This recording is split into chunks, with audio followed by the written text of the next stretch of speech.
I'll call the meeting to order. We have no 3-minute delegations. Can I get a mover and seconder to adopt the agenda of the meeting?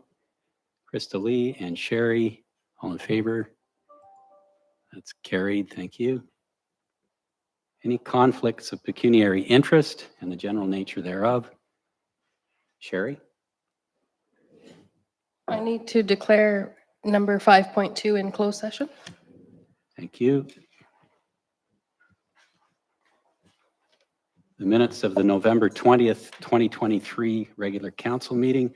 A motion that the minutes from that meeting be approved as circulated. Doug and Wenda, any business arising from those minutes that anyone wants to comment on? All in favor? Thank you.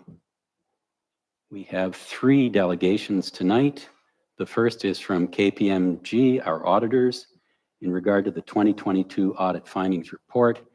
I need a motion to get this on the floor, that the presentation be received for information, and further that the audit and financial statements be adopted as presented.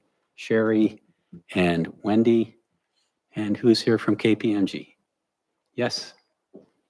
If you just press that silver button, that should activate the microphone for you. If it's not turned on, there's a button around the back there somewhere.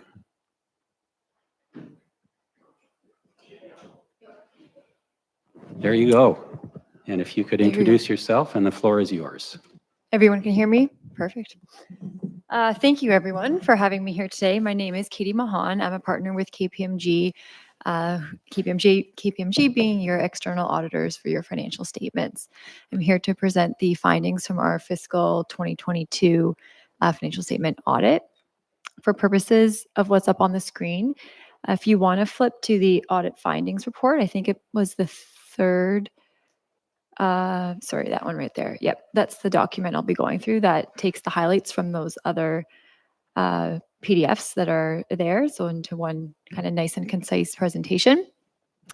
So as part of the presentation today, we'll walk through the findings of the audit, some highlights of the financial statements, and then end with some upcoming news on the exciting audit and accounting front. So opening up to the page, so I'm going to try and follow along what's online as well, to page number 4, the audit highlights. So we'll go through each of these sections in more detail, but really the overall highlight of the audit is that we are substantially complete. So pending the approval of council today, we'll be in a position to finalize the financial statements, get them up on your website, close the lid on the fiscal 2022 year end, and then look forward to 2023. So flipping to page number 5, status of the audit. So as I mentioned, we are substantially complete. So really just those administrative functions of getting the approval and then signed representation letter from management, and we'll be able to finalize. Page number 6 is a screenshot of the statement of financial position or your balance sheet for the township. Just touching on some of the highlights year over year, you can see quite a strong cash position, just over that 10.6 million. As well as investments of over that $1.5 million mark. Taxes receivable, we've seen them dip below the $600,000 number, so the $598,000, which is good to see. We have a slide coming up that goes through the taxes recoverable as a percentage of total taxation for the year.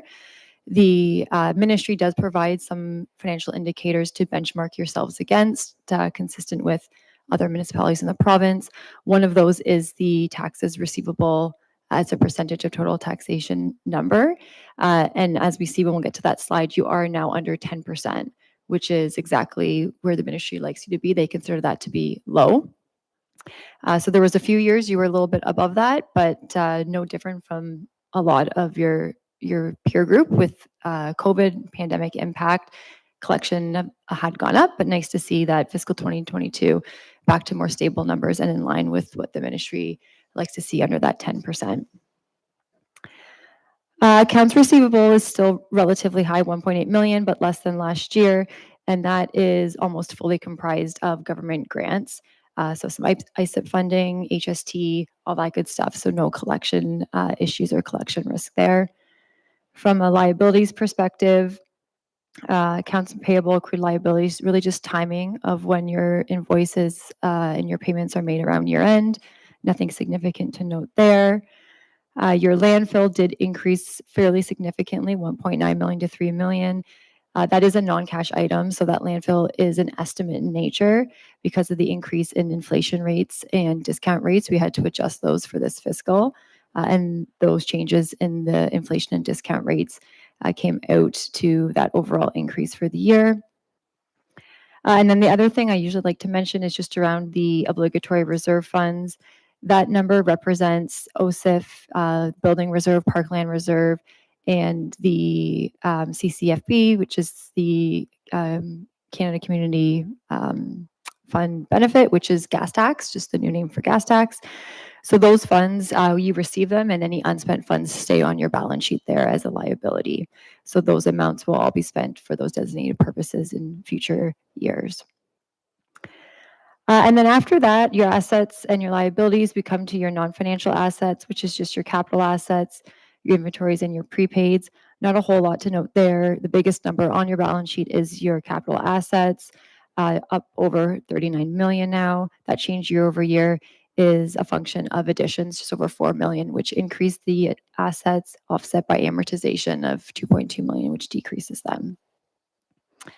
The next page, page number 7, is just a graphical depiction of where you are invested in your capital assets. We put this up really just for us to take a bit of a quick kind of picture glance, make sure you're aligned with what we would expect, comparing against other municipalities that we audit, everything in line there. So nothing really there more to draw your attention to. And then the next slide, slide number 8, is around reserve and reserve funds. Again, just a graphical depiction to see how you're trending over the last 5 years. Now up around that $11 million mark. So a slight increase from last year, which is good to see.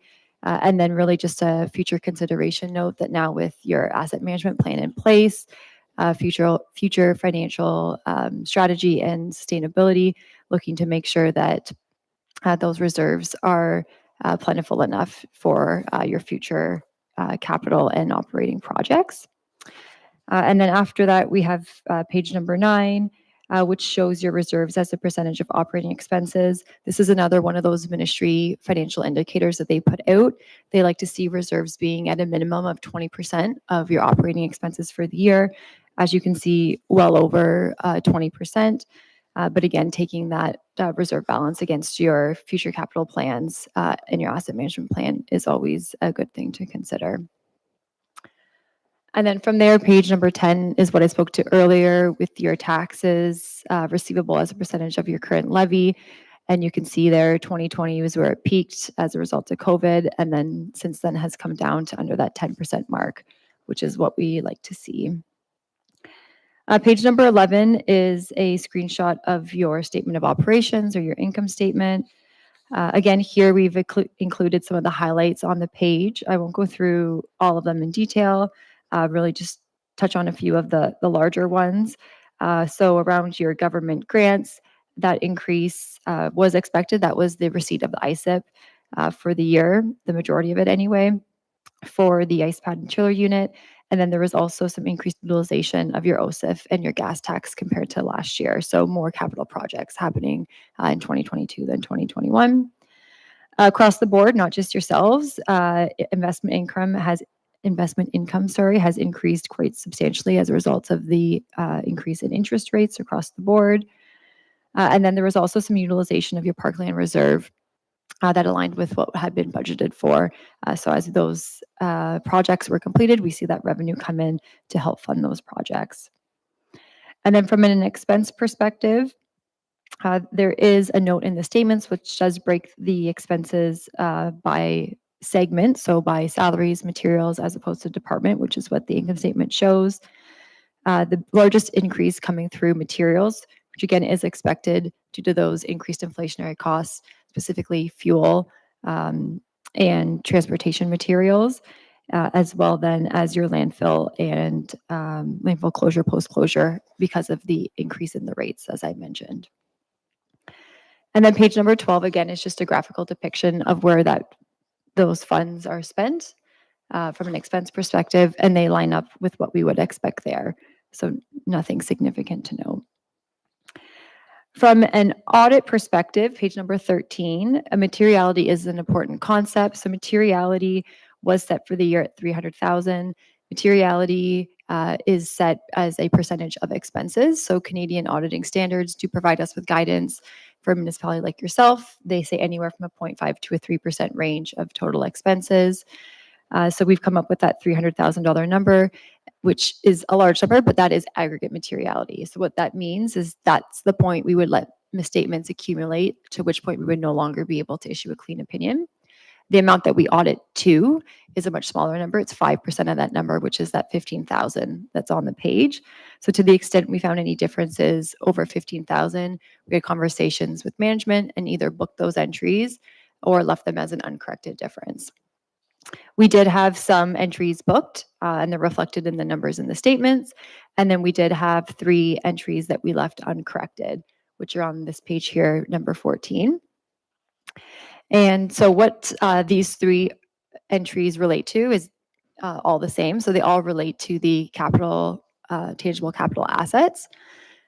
So one of the items that we have been working with management for the last few months to work through is with asset management planning that came in. The asset management planning software listing does not currently reconcile to the asset tracking listing that was previously used for audit.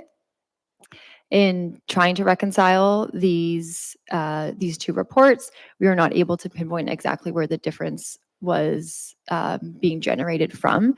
So in order to move on with the audit for 2022, where we landed on is that we have identified this difference on this page here to note to council that this is the potential adjustment that is not currently recorded. So in 2023, we will work to get the listing completely cleaned up so we have an accurate listing.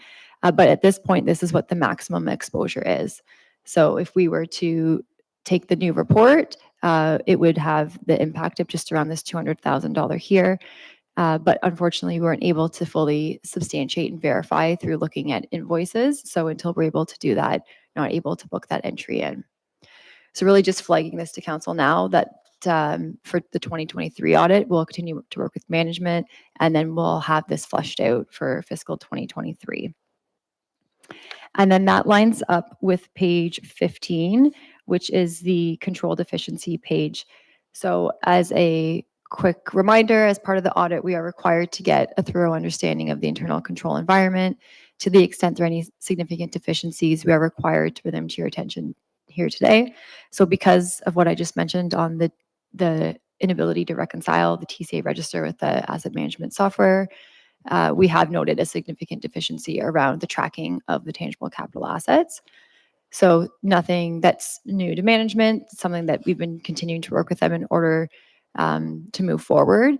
And from as an auditor perspective, from our perspective, we're happy to note it as the uncorrected entry, which we flagged on page 14, and then note it as a control deficiency here on page 15, be able to close off fiscal 2022, and then hopefully be back in just a few months for 2023 and have this all reconciled and have it cleaned up going forward. I might pause there and see if there's any questions. Any questions at this point? Yes, Wendy, go ahead.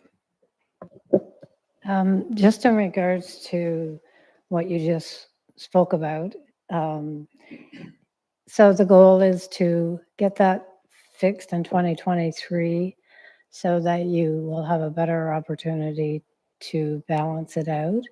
Do you have a procedure of how we can, as council, monitor that? Will you be able to give that to staff to be able to give us a report once in a while that this is on track so we don't hear about this at the next audit? Yeah, exactly. So what we're hoping to do between ourselves and management is get just one listing. So that will be the true listing moving forward, much more specific than what it's used to. So on an asset by asset basis, which is required now through asset management planning. And then that way, when we come in for both interim and year-end audit, we're able to see very quickly, is everything reconciling, everything is matching up. So I really do think this is a bit of a one-time thing. Once it gets cleaned up, it shouldn't be reoccurring. Anyone else? Yes, go ahead, Wenda. So in one of the previous documents that you submitted with your report, it talked about 2003, that there was that it seemed to suggest that the mismatching was starting at that point. Did I get that wrong? Yeah, so I think the year is a little off. So historically, municipalities didn't have to record capital assets on their books. That only came in as an accounting standard in 2009 to be fully implemented by 2012. So at that time, the varying level of detail or the level of detail varied between municipality and how detailed it was that it came in. You were able to pool, which means you didn't have it listed out specifically by asset.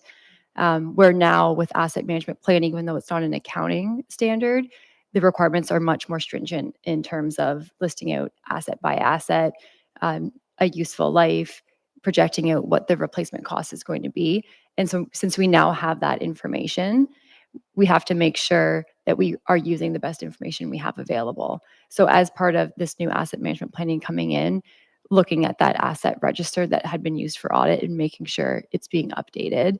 And, you know, if there were assets that were disposed of that never made it off of the list, that's one of the areas that's been identified. It's probably one of the larger areas that's been identified that over the years they have been replaced, but they never came off the list. I would say things that are new are more accurately being put on. So it's just over time it wasn't being tracked and maintained. So I think it has been an issue probably for a little bit, but it really came to light with this asset management planning. Anyone else at this point? Go ahead. All right, thank you. So after that, that was really the kind of the highlight of the report. After that, page 16, just a quick note on significant risks. So we are required again just to bring to your attention any significant risks in the audit.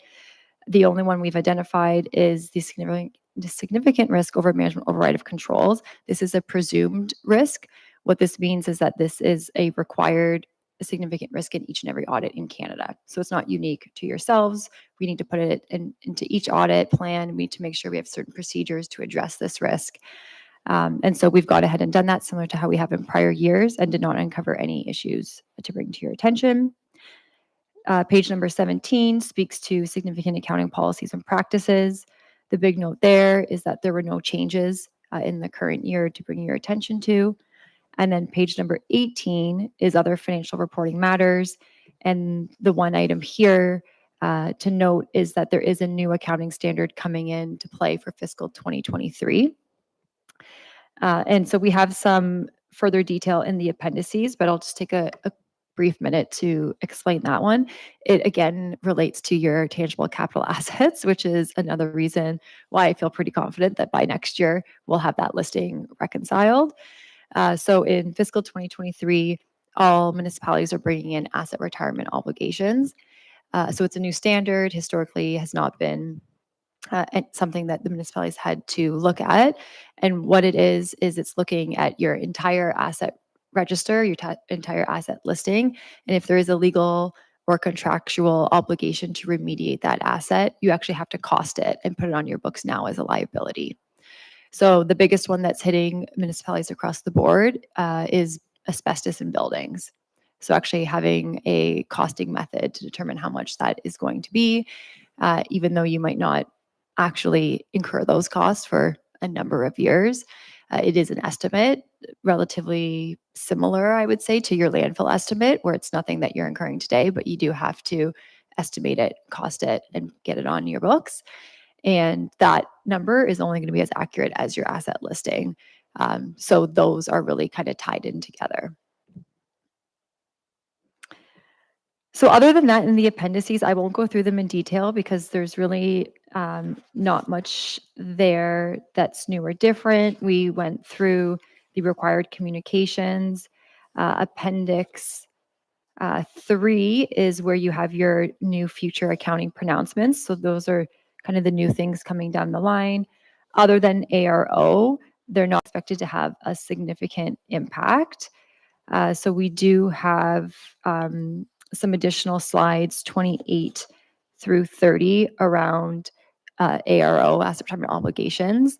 We are anticipating it will have a really significant impact, no different than other municipalities, but wanted to just bring that to your attention. And then Appendix 4, which I know you have a lot of reading, but if you're ever looking for some more reading, Appendix 4 is live links. So the different headings there that are underlined, if you click those, they'll take you to various publications that KPMG puts out.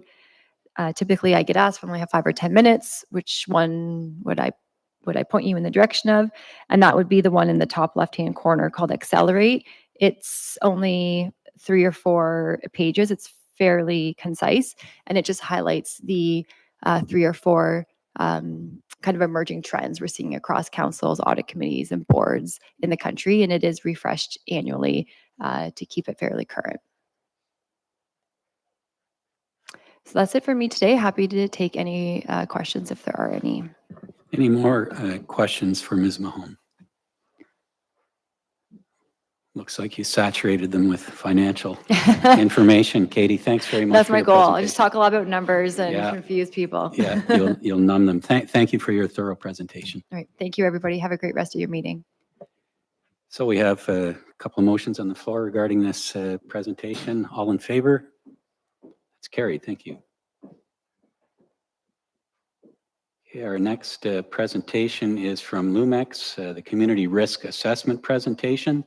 And just to get this on the floor, it will just be a receipt for information. Can I get a mover and seconder? That's Rob and Doug. And who's here from Lumex? Hello.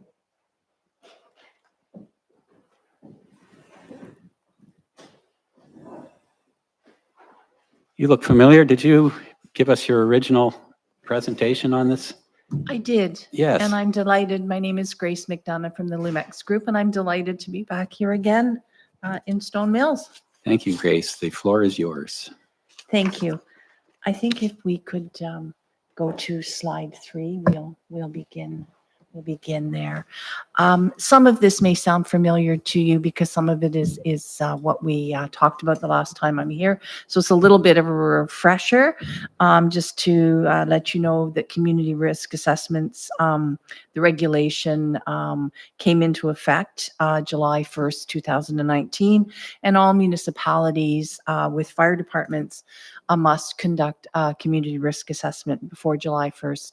2024. So we are well ahead of that deadline. And what it really does is it examines the risks and in your community from a fire services perspective. So it's a little bit different than, say, the HIRA that you may work on for your emergency management profile. And really, it's to help municipalities make decisions about the fire protection services based on the unique needs of your community. So based on what we find when we begin to look at the risks. Next, please. So again, we examine the 9 mandatory community profiles, and this is the same for every community risk assessment.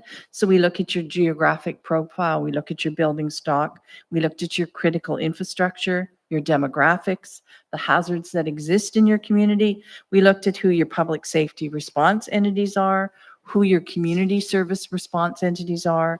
We look at your economic circumstances, and we look a lot at your past events and your lost history to determine what in fact has occurred. And we certainly look at 5 years. If there's significant events just outside of that 5 years, we certainly take them into consideration as well. So I think I talked to you a little bit about this before. We put our team together and we review all the data. And I think the deputy chief can attest to the fact we ask for a lot of data. We ask for a great deal of information. And then I met with the deputy chief. We had a tour of Stone Mills. We looked at certainly at those profiles based on our tour. Then we took all of the information and started to put it into the community risk assessment. So This is essentially a document designed by the province with mandatory fields, and we simply take that information and put it into those fields to better assess the risks. So risks is really determined by evaluating a threat's likelihood and the consequence of that threat should it occur. The OFM defines consequence as the potential losses or negative outcomes that result after the emergency occurs. So we're looking at likelihood versus consequences, and that's what gives us our risk.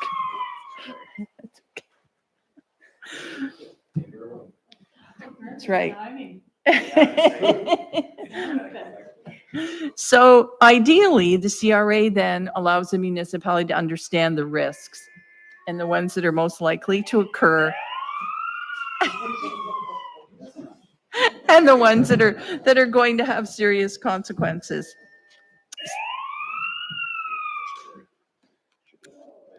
Oh, perfect. Okay, so I think we can move on to the next slide. We may lose some folks here.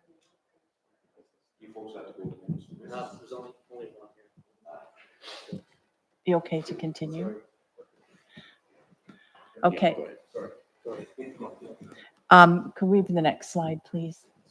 That's okay. No, it's quite all right. Yeah. So again, looking at the likelihood, and again, there's levels. So we're looking at a rare occurrence, unlikely, possible, likely, or almost certain occurrences. So once we've established that component, then we start to look at the risk consequences. So what are the risk levels with those likelihoods? So then we're looking, is it insignificant? Is it minor? Is it moderate, major, or catastrophic? And I rarely get to use the word catastrophic, but boy, one day. And then we score that. In the next slide, we'll show sort of the matrix. So once we've determined the likelihood and the consequences, we run that through the matrix, and that will give us the risk level, whether it's low, moderate, or high.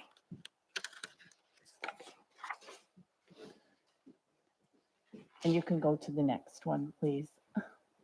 So here are the risks that we identified in Stone Mills, and they are scored. And as you can see, there are no high risks. So that's good news.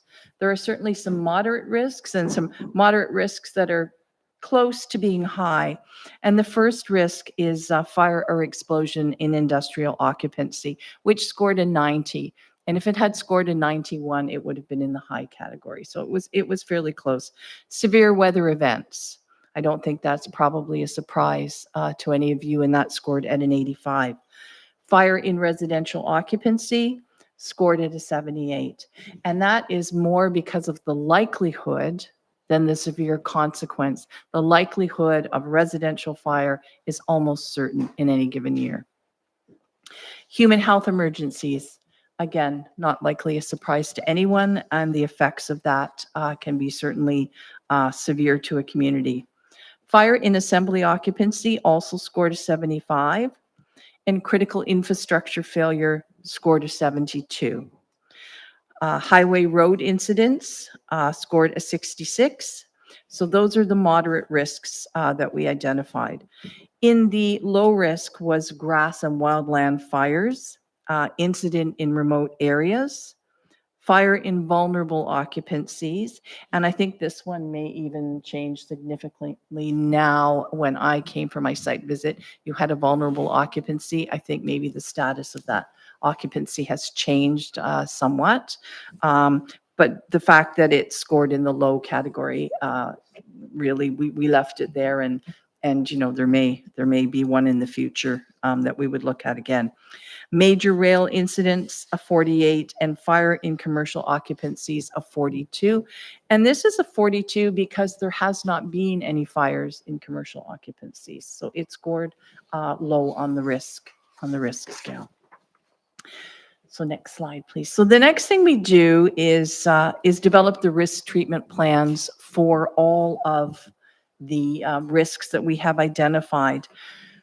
I'm going to go over the top 5 risks with council tonight. The rest of them are contained in the document, and there is a risk treatment plan written for each of them. But I thought if we start with the top 5, that will probably be good information. So each risk treatment plan that we've developed recommends at least one of the following risk treatment options. So avoid, somehow eliminate the hazard. Mitigate, reduce the likelihood or the impact of the hazard. Accept and take no action. Transfer the risk to another party if the risk is transferable, or share the risk wholly or partly with another party if that's possible. So the top 5 risks. Oops, sorry. So the first risk that we identified was fire and explosion in industrial occupancy. So our risk treatment plan is to mitigate that risk. And what we are suggesting as a department update their fire prevention policy to mandate more regular inspections of industrial occupancies in stone mills. The current policy is inspections upon request. And we feel that there could be unknown risks in the industrial occupancies that we're not dealing with because we don't know about them. And the only way to really understand what those risks are and hazards are is through regular inspection. So by redeveloping the policy to include more regular inspections of those occupancies, I think it will assist in mitigating that risk and ensure the department has the time and resources needed to inspect those occupancies. Along with inspection of those occupancies should go some pre-incident planning. So that would involve usually initially the person doing the fire prevention to go out and actually do the inspection, ensure that they're code compliant. If there's a fire safety plan, ensure they have a copy of the fire safety plan, and then work through with the department, with the suppression staff to pre-plan that particular occupancy so that should they be called, they know what they're walking into. They know what's already there. They're going to look at the schematics, get a sense of the floor plan so that they know what to expect if they respond to an event there. Certainly the resources needed for this treatment plan are the department's time and resources. It certainly should be ongoing, and the department should incorporate this risk treatment plan into its regular operations. Financial implications, there certainly could be some financial implications to the department if additional staff members or staff hours are required to regularly inspect these occupancies and conduct the pre-incident planning. So there certainly could be some financial implications. Would you like me to move on, or would you like to have time for questions as we go through the 5? It's of no consequence. We can do it at the end. Okay. Yeah. Okay. So the next risk that we identified is severe weather event. And again, we feel that to mitigate this would be the right course of action and to continue to provide public education about the importance of emergency preparedness, including what to do before, after, and during an emergency. Ensure that the Stone Mills Emergency Plan contains agreements for the use of non-municipal buildings if they plan to be used, and transportation source to implement the public education initiatives that teach residents about public emergency preparedness. So again, sharing that, because there are some partners in this, there is information available. So it is not that Stone Mills has to come up with this all by themselves, but certainly to work with those external partners. The 72-hour emergency kit, there is information available out there, and to then take that information and share it with the residents. The resources needed, again, would be department time and certainly preparing and distributing the public information, such as flyers, handouts, using social media to promote that information. So it certainly does take some time and resources to accomplish that. And again, this should be ongoing, and the department should incorporate the strategies in the risk treatment plan into its regular operations. Again, financial implications. It's not likely to have any immediate financial impact. However, one of the things to consider is if the EOC and the alternate EOC do not have adequate equipment and supplies, or measures are not in place to support a virtual EOC, spending may be required. And there may also be costs associated with the use of non-municipal owned buildings and transportation services, and those should certainly should have agreements in place before an emergency occurs. So the next one is fire in residential occupancy. And again, we want to mitigate this to the best of our ability. And the department should conduct regular inspections of select residential occupancies in stone mills. And we're really talking about multi-residential units here.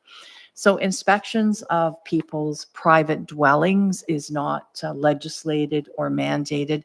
That certainly can occur if there's a request, if there's a safety concern. And instead of looking at an inspection in this case, we might be looking at using the smoke alarm program, carbon monoxide program, to gain entry to those homes.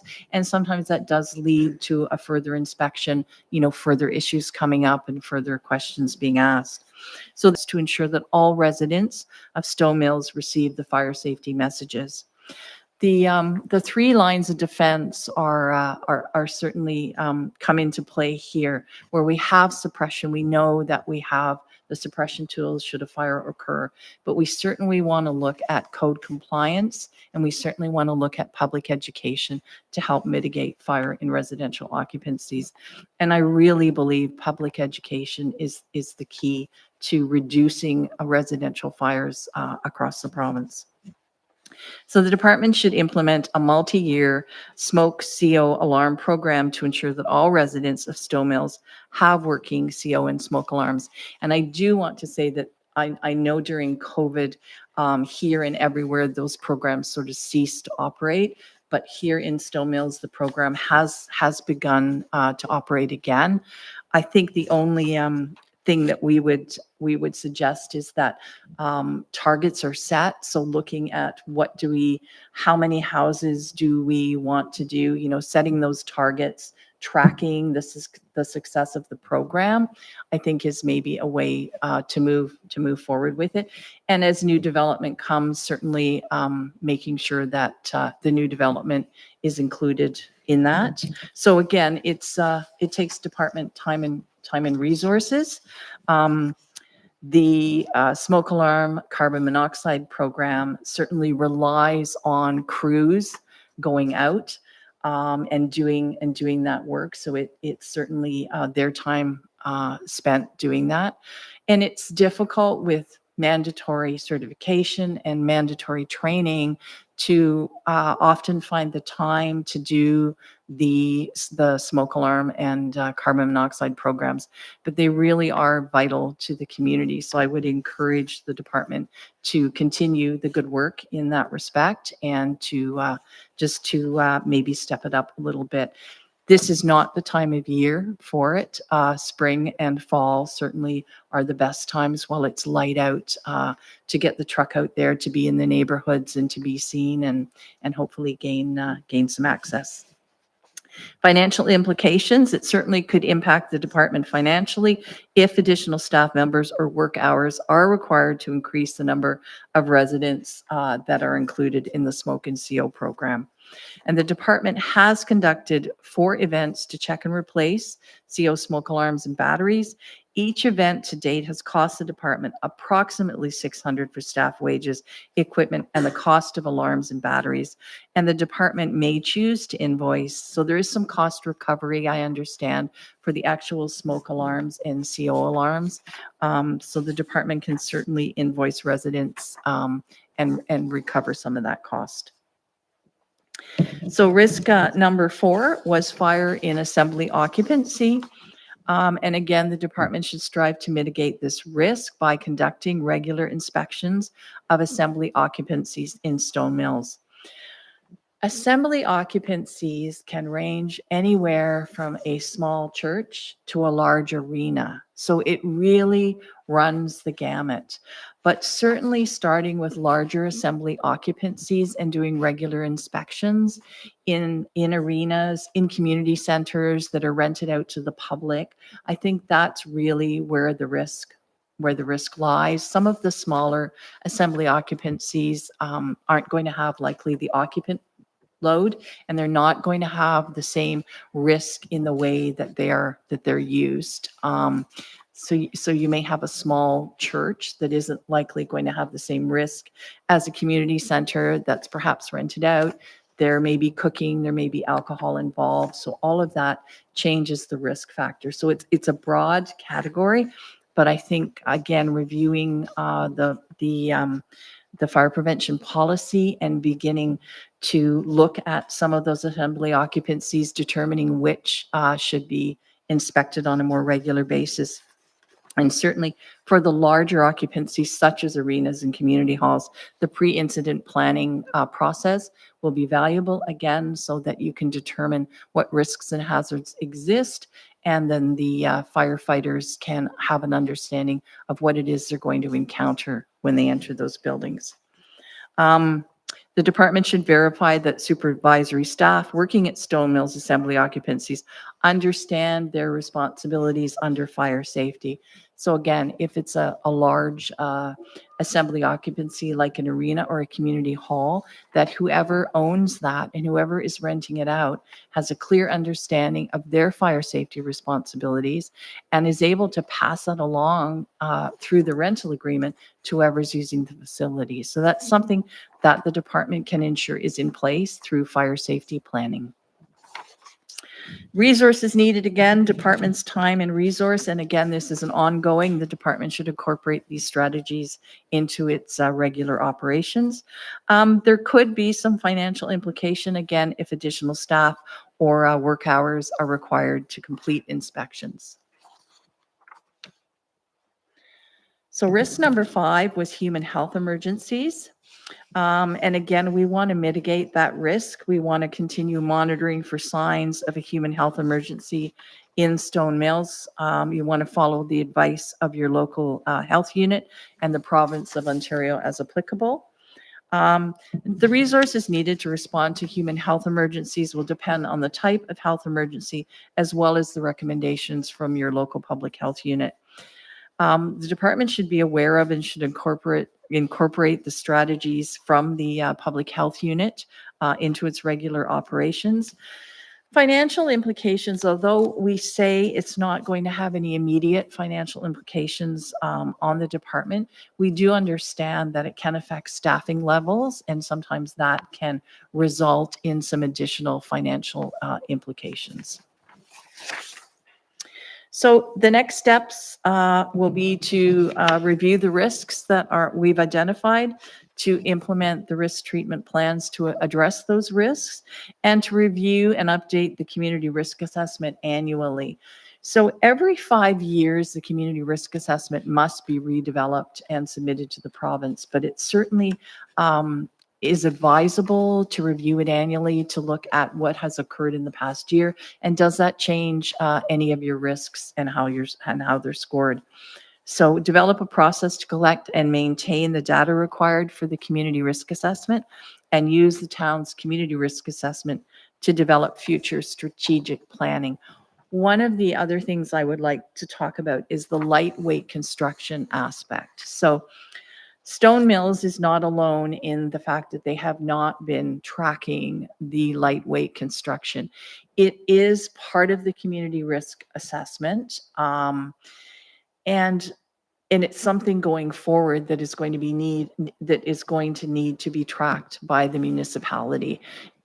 And that will likely be tracked through the building permit process. So it's difficult to go back and accurately assess where lightweight construction has been used. We can look at new residential builds and with some certainty, say that probably 90% of new residential builds has lightweight construction, and those are lightweight trusses and lightweight floor assemblies. And they certainly impact fire suppression. So it's in, and this is why the province has begun to track this, because they certainly see it as something that firefighters need to know going in, and it certainly changes the behavior of fire. It changes the amount of time that you might have to evacuate your home. So it's something that we do need to track going forward. So certainly I would encourage that begin to be tracked. And where possible, if we can look at building permits, we may be able to find some of the buildings that have been built, say in the last 5 years, and assign lightweight construction to them. And I think that's all I have to tell you, and I'd be happy to take any questions. Thank you. Questions or comments for Grace? I had one in regard to your identified risks. I don't see agriculture mentioned anywhere. I'm a farmer. I don't have a huge operation, but I have fuel stored on farm. I farm organically, so I don't have pesticides, but most farmers do. And quite a while ago, I delivered a program called the Environmental Farm Plan Program in this area. And we had a little offshoot from that where I think some of our fire department members, this is going back a while, went around to farms, and we had, I think we call it an emergency tube. And it was something you mounted on the breaker pole that had a map of the location of potential hazards in the event of an emergency or a fire emergency. So what you've got in a lot of farms is a potential toxic bomb, which is the pesticide storage. And I wonder if you considered that in your risk evaluation. To you, Mayor Wise, we did look at the agricultural risk, and we looked at it from a fire and explosion perspective. Again, we were looking at likelihood and consequence. And the way the provincial matrix is designed, unless you've had a fire in an agricultural occupancy occur year after year after year, your likelihood score is going to be low. And unfortunately, the way the matrix is set up is that the consequence is usually to the farm, to the farmer. It's a little bit like residential in that it doesn't score large on the consequence. So we're not looking at major consequences. We're not looking at moderate consequences. But I think the program that you speak to is very worthwhile looking into. It's the same way that we would pre-plan a commercial occupancy or pre-plan an industrial occupancy. So the knowledge of what is on site, those unknown risks, are very important to the fire service. Absolutely. So I think, I would recommend that they look at that program, because I think it's certainly worthwhile doing. Does it score high on a risk? No, it simply doesn't. Although, the loss to the particular farm can be quite devastating in the event of a fire, building and livestock. So that certainly is taken into consideration. It just doesn't play very well in the way that the risk matrix is designed. Yeah, I understand that. Anything else? We have a motion on the floor to receive the presentation. All in favor? That's carried. Thanks very much, Grace. Thank you. Pleasure.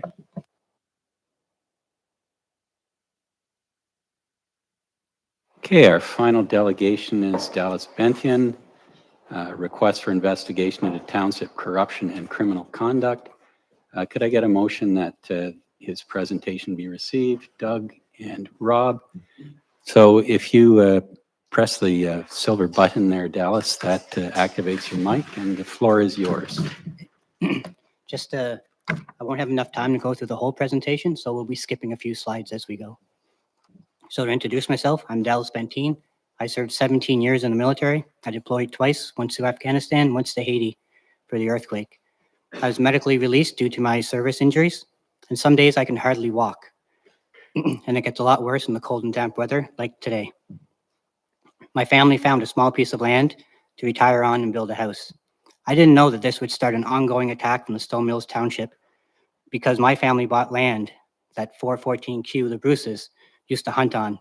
The Bruces used their family member on council, Kevin Richmond, to attack myself and my family from that day forward, and the staff hasn't stopped since. Talking to other residents on the road, 414Q, the Bruces, have been using their family member, Kevin Richmond, to attack any resident that they disapprove of by getting bylaw involved or harassment from the staff and to costs that they couldn't recoup, so they just don't do stuff. The same corruption I've received from this council is directed to my family has only gotten worse from the staff in recent years. I'm here today to call it out and put an end to the 414Q. This is abuse of power and harassment of residents they have issues with. The corruption is very clear, as even to this day, the township only maintains the road, the 414Q, the Bruces, not equally to all tax-paying residents on that road. After my meeting today, the council will not be able to deny any of this. The council will be made aware of the corrupt and criminal conduct of staff on behalf of council members. Next slide. Keep going, quite a few. Go down all the way to Jason Sands. Please and thank you. Yes, please. So one issue is when I got my road, you guys put up a sign that says seasonally maintained. Nobody could tell me what that means. As a resident, that should be a simple question. I've asked it several times to Jeff Thompson directly. I've sent a Freedom of Information Act to find out what services I should receive, and nothing got returned. So when the township, first of all, Jason Sands told my family, when the council, on your own behalf, took over the road, he told me that I won the lottery. The trees would be trimmed, grass would be trimmed, be graded twice a year. This was amazing news because we didn't expect any of it. To this date, that has never been done. Jason Sands told my family that he pushed for the council to claim the road because he knows it's going to develop and he wanted to claim it before development started so before the residents could get together and keep the road to ourselves. Jason Sands even told my family that we should severance our property with 100-foot frontages. It's actually 200 feet when I looked into it. Next slide. Oh, no, sorry, stay there. I've asked Jeff Thompson several times what the standard maintenance for 414 Dewey Road is, and he's never replied as per normal. And as I said, I sent in the Freedom of Information request. My daughter recently just asked Cindy, and she was told to look it up and she'll find it. However, Cindy tried to quickly find what a seasonally maintained road is and couldn't find it in that meeting. Then finally, after several attempts, I received an email from Jason Sands after I had this council meeting booked. Finally, after years, Jason admits that Stone Mills has no policies and it's up to Jeff Thompson's personal discretion. I believe this township must make a policy so residents know what maintenance that they should be receiving for our taxes. The worst part of this email that you see on the slide now is your staff is so arrogant that they have no issues admitting their neglect of their jobs. The last line reads, "I trust this addresses the question you have been seeking answers for 3+ years." I don't understand why it takes 3 years to find out, but Jason Sands admits that they knew I was asking the questions and their staff refuses to answer such a simple question. Next slide. As you see here, it's a little clip. The township was forced to approve my building permit because you could not keep the tempers under control. And you lashed out during the council meeting. Kevin Richmond went on a 20-minute rant about safety of the road. The big thing was keep the road safe. And even went as far as to say that I might kill myself because I don't know how to use snow removal equipment. But Kevin pushed safety the whole entire time. Then slammed his fist on the table and said, "You must just vote no." This is when my family finally realized what corrupt council member was violating my rights. After that meeting, Jason admitted it was Kevin who was trying to sabotage it the whole way through. Not one council member spoke up, but the very next meeting, Kevin was just deciding yes vote. Next slide.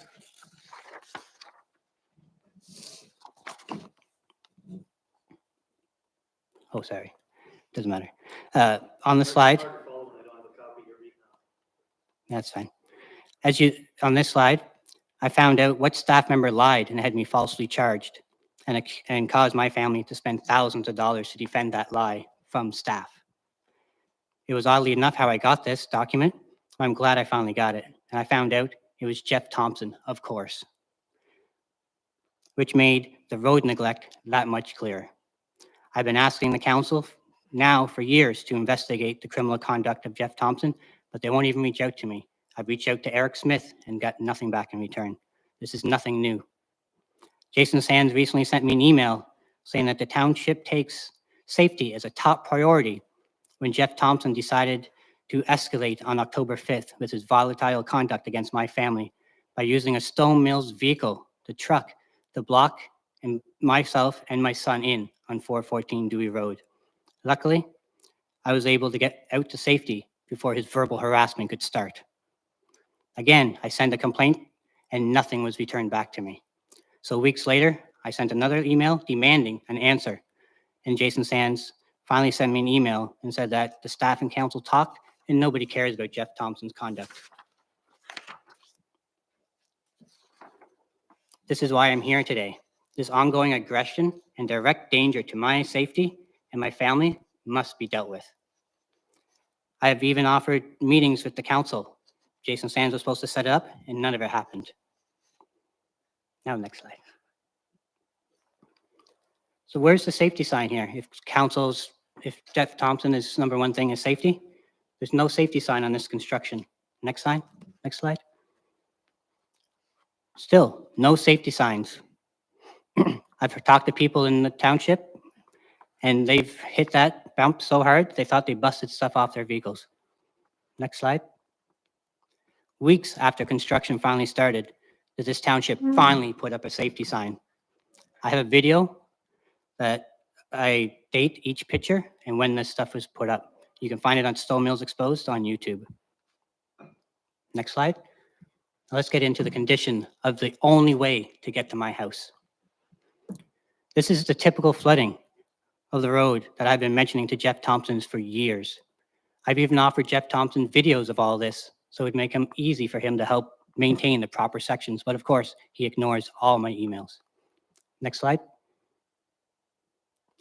When the water becomes ice in the winter, last fall, I was forced to spend thousands of dollars to buy a plow truck directly due to Jeff Thompson's intentional destruction of the road and continue his corrupt and criminal actions against my family. Last year, the ice got so bad, it tore pieces off the bottom of my car. Next slide. These puddles here are over a foot deep. What do you think happens in the winter when that freezes? Next slide. And again, I have videos that go with all these pictures, just of the whole entire road. Next slide. Some spots where they just, because the last couple of years, they've refused to grade the road, they just take a dump truck and dump it. Wherever it lied is how it stayed. Never smoothed out, made it extremely dangerous. But all it caused was just small rivers down each side of the road. Next slide. The township has neglected the road and continued to dig it further below grade. And now it's a straight runoff from the fields around it. Next slide. I had CS come out one day and they called me to cancel a visit. And I asked them, oh, they couldn't make it. And it wasn't that. They let me know they were halfway down the road, but there's so much water running across the road, they didn't think we'd be there after our meeting. I assured them that hasn't been washed out in 2 years and they should be okay. Next slide. This shows the runoff from one of the fields, and you can see where the jagged ice builds up on the other side. Next slide. This was the winter last year. John, what happens when the road is 4 feet below grade in some points? It just becomes a bowl for the snow to blow in. Most of the road is below grade. It just fills with snow because of the neglect of the township to bring it back above grade, which would be legally safe. It took me 3 days to get to my car on the picture on the right there. And it was stuck due to the flooding of the road, making the 1 foot of snow, which is usually easy to drive through, 100% impassable. Again, that day, my leg did not give out until I got to my property. If you drive that road right now today, you will see that there's a trench dug in the same spot that my car is parked, and the water is currently running across the road in that exact spot. And I've had to walk several times last year. Next slide. Oh, up to the, right there. you see in this picture, Jeff Thompson and Jason Sands say that there's no trimming that needs to be done on 414 Dewey Road. You see in that picture, clearly last year, there was only 2 feet between the branches. The township has never trimmed the trees since they've taken ownership of that road. And it must be done. I've even taken the video and uploaded to Stone Mills Exposed at YouTube, showing 85 branches hitting my truck just this fall driving home. Next slide. This was 1 week after Jeff Thompson's professional maintenance last year, which all he did is flood another 500 to 600 feet, and was the primary reason I was forced to spend thousands to buy a plow truck. Next.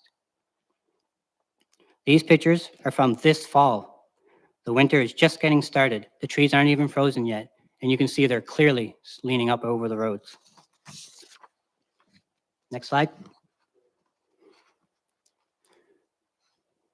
So I'm just wondering, is the Stone Mills regulation, as long as a resident can swerve around the trees, you guys consider it safe and effective? You can see my son is standing on the road, and the trees are sticking out at least 3 feet past him. That was just 2 weeks ago. But still, the township refuses to trim the trees. Next. I am responsible for removing the snow on the road. I must keep the road as wide as possible for safety. Next. We won't get into this slide too much. But my big concern is before the township took over legal rights of the road, the year before, they did more maintenance that year than they've done in every year since they bought it or since they claimed the road. That is disgusting. Next slide. Now there's campers on the road. Cindy told my family that the bylaw for campers has not been enforced because there hasn't been a complaint. So I filed a complaint. Well, John, I've been sending it the same email for 6 weeks, as I sent one this morning as well. Your staff still refuses to have the bylaw enforced or even get back to me. Funny how when you call bylaw violations against council and staff, family and friends, that it gets ignored. In Stone Mills, as long as you're related to staff or council, the rules clearly don't apply to you. This is a clear example of the corruption to protect 414Q, Dewey Road, the Bruces. I know about this bylaw because I was threatened about it a couple of years ago. Next.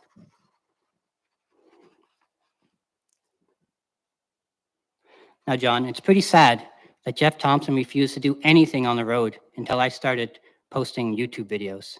Since my videos, the road finally got graded after years of neglect. However, there's still more bumps on it than there ever has been before. But it's also the first time the grass was finally trimmed. And after my video about the trees, 85 branches hitting my truck, one of the locals went down and cleared the branches for the first 200 feet of the road. It's not only me that knows it needs to be done, but the residents on the road knows that the trees need to be trimmed. So here are some questions that I want answered. Doug, you got to choose a side. Were you misleading the council members or speaking the truth when you said that road must be brought up to a level 4 road and you were one of the members refusing to take over the road? And if I don't have any services, how come I still pay max taxes? Should my taxes not be reduced for snow removal? I can't get Peer Later, UPS, and even the gravel guy just came and told me that they won't be able to come back because of the trees are destroying their trucks and they won't return until the trees are trimmed. So will the township trim the trees? Now who's going to pay for the damages to the vehicles on that road? You can clearly see in the picture, there's only 2 feet between the trees. I have no choice. It's the only way to get to my house. So my vehicles are going to get damaged. Who's going to be responsible for paying for that damages? I've already had the bottom of my car ripped off. Who's going to pay for those damages? Will Jeff Thompson's criminal and corrupt conduct be investigated? And finally, will the township enforce the bylaw? Or are you just going to wait until after hunting season for the Bruces before it's done? Thank you. That's all I have to say. Thank you. Any questions or comments? We have a motion on the floor to receive this. I would suggest that we get some sort of motion to get a staff report in response to Mr. Bentian's concerns to be brought back at a future meeting. Is anyone willing to make such a motion? Doug and Wenda? Anything further? That's carried. All in favor? That's carried. Thank you. Thank you.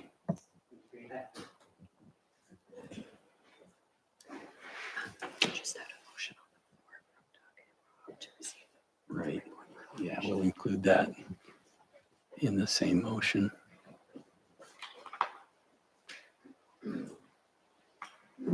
Bylaws and resolutions, we have none. Financial accounts, not this time.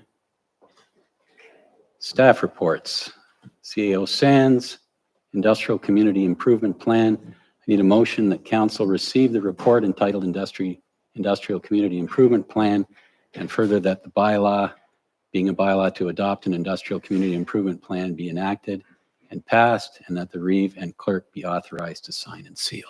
Can I get a mover, Sherry, and a seconder, Crystal Lee? Thank you, gentlemen. Go ahead, Jason. Thank you, Reeve Weiss. The staff report dated December 6th, I think, is fairly comprehensive with respect to the CIP that's being considered at this evening's meeting. As you may recall, this relates back to an October 16th statutory public meeting in which we held here in the Township Hall to garner input as it relates to a draft community improvement plan that was designed and well focused towards seeking industrial development activities in our municipality. At that time, there was public comment that was expressed, as well as we'd received some technical comment through the processing of the adoption of a bylaw, and all of that's been contained within your package this evening. The most notable of the comments that were received, I believe, were raised by Councillor Woodcock as it relates to the tax increment equivalent grant, or the TIG, that was proposed and to be included within this potential CIP. And if I recall the comment, I don't have it in front of me, it was more so of, this establishing the minimums and providing a bit of flexibility with regard to varying degrees of industrial developments and what opportunities this program may afford to applicants who don't meet the floor of the threshold. And that's, I would say, the biggest change that what you see before you this evening from what you did see before you on October 16th.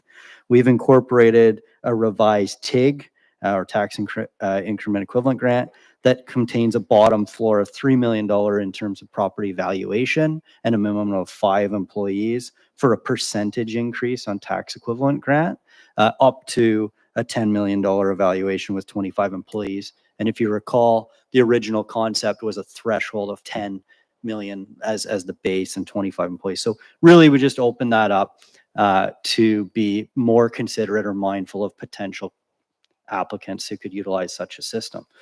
The one thing I will mention is, as you will also recall, this was done and authored in partnership with our colleagues at the County of Lennox and Addington, as well as our colleagues in the town of Greater Napanee.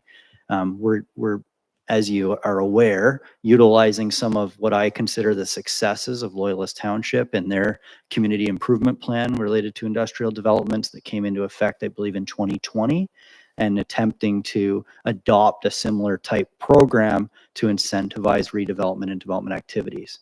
The town of Greater Napanee's community improvement plan was passed by bylaw by council last week, and it's a very similar document that you have before you this evening. The only other comment, Reeve Wise, I forgot to mention was as it relates to development charges, and we had that talked about at our open house. As we know, we're not there yet. We're in sort of process, if that makes any sense. And this bylaw has been documented or drafted, sorry, to include consideration for development charges should we do adopt such charges into the future. I'm happy to answer any questions. Thank you. Any questions on this community improvement plan? Nothing? Yeah, it's fairly clear, and it's more flexible now with a more graduated approach to smaller development, so it'll be interesting to see how it comes forward. So we have motion on the floor. All in favor? That's carried. Thanks, Jason. So moving on to 8.2.1, November 23 accounts payroll. The motion is that we receive the accounts. Anyone got a, well, give me a mover and seconder first. Sherry and Wenda. Any comments on the accounts? Any questions for Anita? None? All in favor? That's carried. Thank you. Asset retirement obligations. The motion being that council receive this report, and further the council authorize pre-budget approval for 2024 in the amount of $20,000 to contract KPMG to complete a full asset retirement obligations review and policy that meets PS 3280 accounting standards. Anita, do you want to explain what that means in actual understandable English? The auditors, KPMG, touched on it. It's new, not new, it's been around for a couple of years, but it needs to be implemented for as the end of 2023. And now that we're at the end of 2023, it's a government regulated that we have to proceed with these changes with the retirement obligations, landfills, underground fuel tanks, and identify them. And there's a whole great big policy and procedure in order to prorate it for future obligations. And it's a book entry that you have to do with relating to your tangible capital assets. I attached an overview that was done for the Ministry of Financial Ontario Associations, actually done by KPMG a few years ago, that gets into the procedures that they'll actually be doing to produce the review and the policy for us to move into the future for our obligations for retiring assets and identifying them. We're asking for pre-budget approval because it doesn't look like it was in the budget for 2022, and in order to make the end of 2023, because it'll take about 3 or 4 months for them to do this, they've got room in the docket by the end of January to start this for us and be able to meet our requirements for the end of the year for 2023. Questions for Anita? So clearly we're legally obliged to do this, so it's obvious that we have to spend the money. I didn't have time to read this whole report. I read your report, but I didn't have time to do the municipal asset retirement obligations overview implementation guide. Mm-hmm. So we're mainly looking at our landfills. I don't think we have any underground fuel tanks anymore, if I'm not mistaken. Is that right, Jeff? It's all above ground. So how far in the future do you go to register this as a liability against our capital assets? That part I don't know.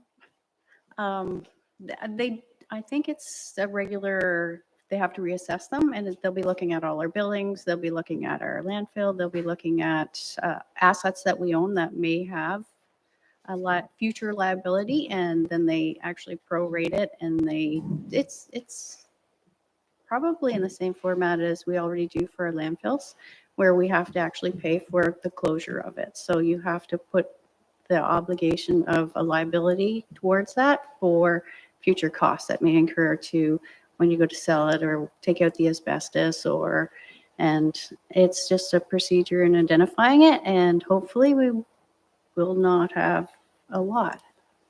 Well, that's our hope in every regard to a liability.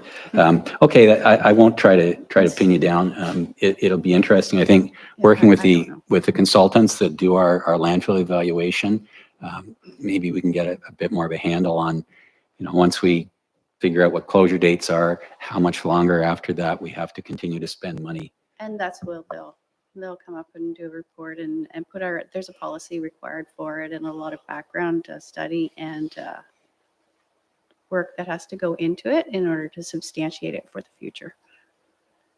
Very good. No questions then for Anita on this one? All in favor? That's carried. Thanks, Anita. Thank you. Township Clerk Teeple, first time I've actually said that in a meeting. This is the 2024 council meeting schedule. Need a motion to receive it, and further that the attached meeting schedule be approved, and further that the following changes in meetings for 2024 be adopted. That the first meeting in January, being January 2nd, be canceled, so close to New Year's Day. That the second meeting in July, being July 15th, 2024, be canceled. That the second meeting in August, being August 19th, 2024, be canceled.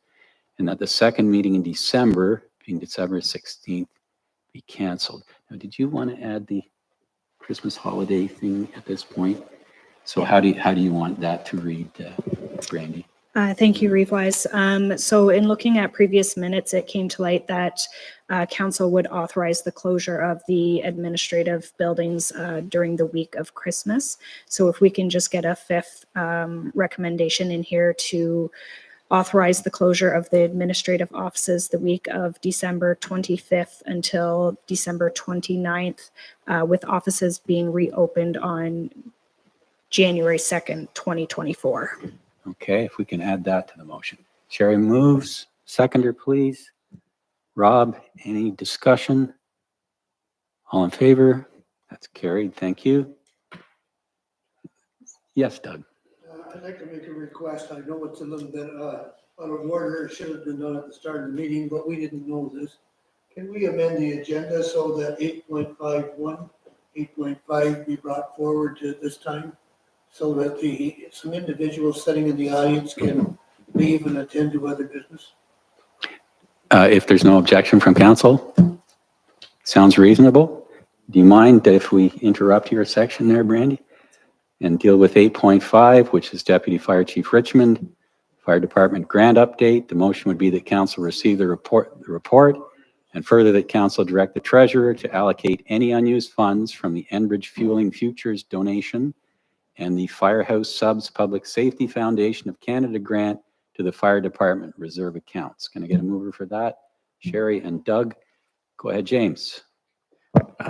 Thank you, Reeve Wise, and thank you, Deputy Reeve Davison, for that. Yeah, so this report basically outlines we applied for two different grants. One, the Enbridge Fueling Futures grant, which we actually talked to council about during the budget process. So we did get notice that we were successful for that. So that was in the amount of $6,500. So our plans for that is to allocate it towards the construction of a fire training structure on our training ground at the Camden landfill area. The other more substantial grant that I'm very excited about is the Firehouse Subs Public Safety Foundation grant. So this grant is actually through the Firehouse Subs restaurant chain. There's one in Kingston. So they are a very generous donor to the fire services across Canada. So what we did was we applied for a grant. The top threshold for that grant was $55,000. And with that, in the application, we requested funding for new auto extrication tools.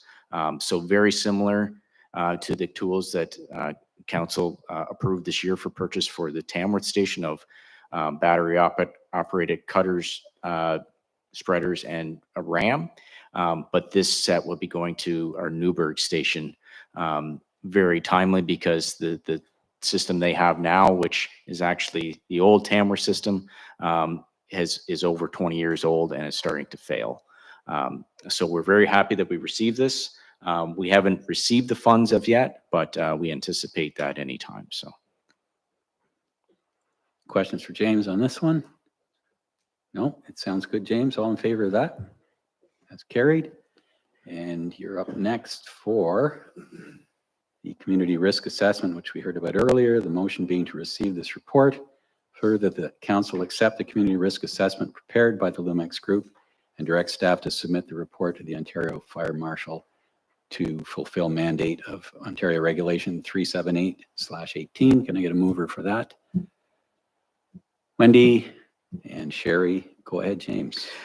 So this report is just a follow-on to the presentation that you've seen to take our completed risk assessment that was completed by the Lumex Group and move forward with it and implement that with the Ontario Fire Marshal. So I'm just looking for approval for that. I'd be happy to answer any questions you have about the community risk assessment that were answered by Ms. McDonough, but that's essentially the gist of it. So.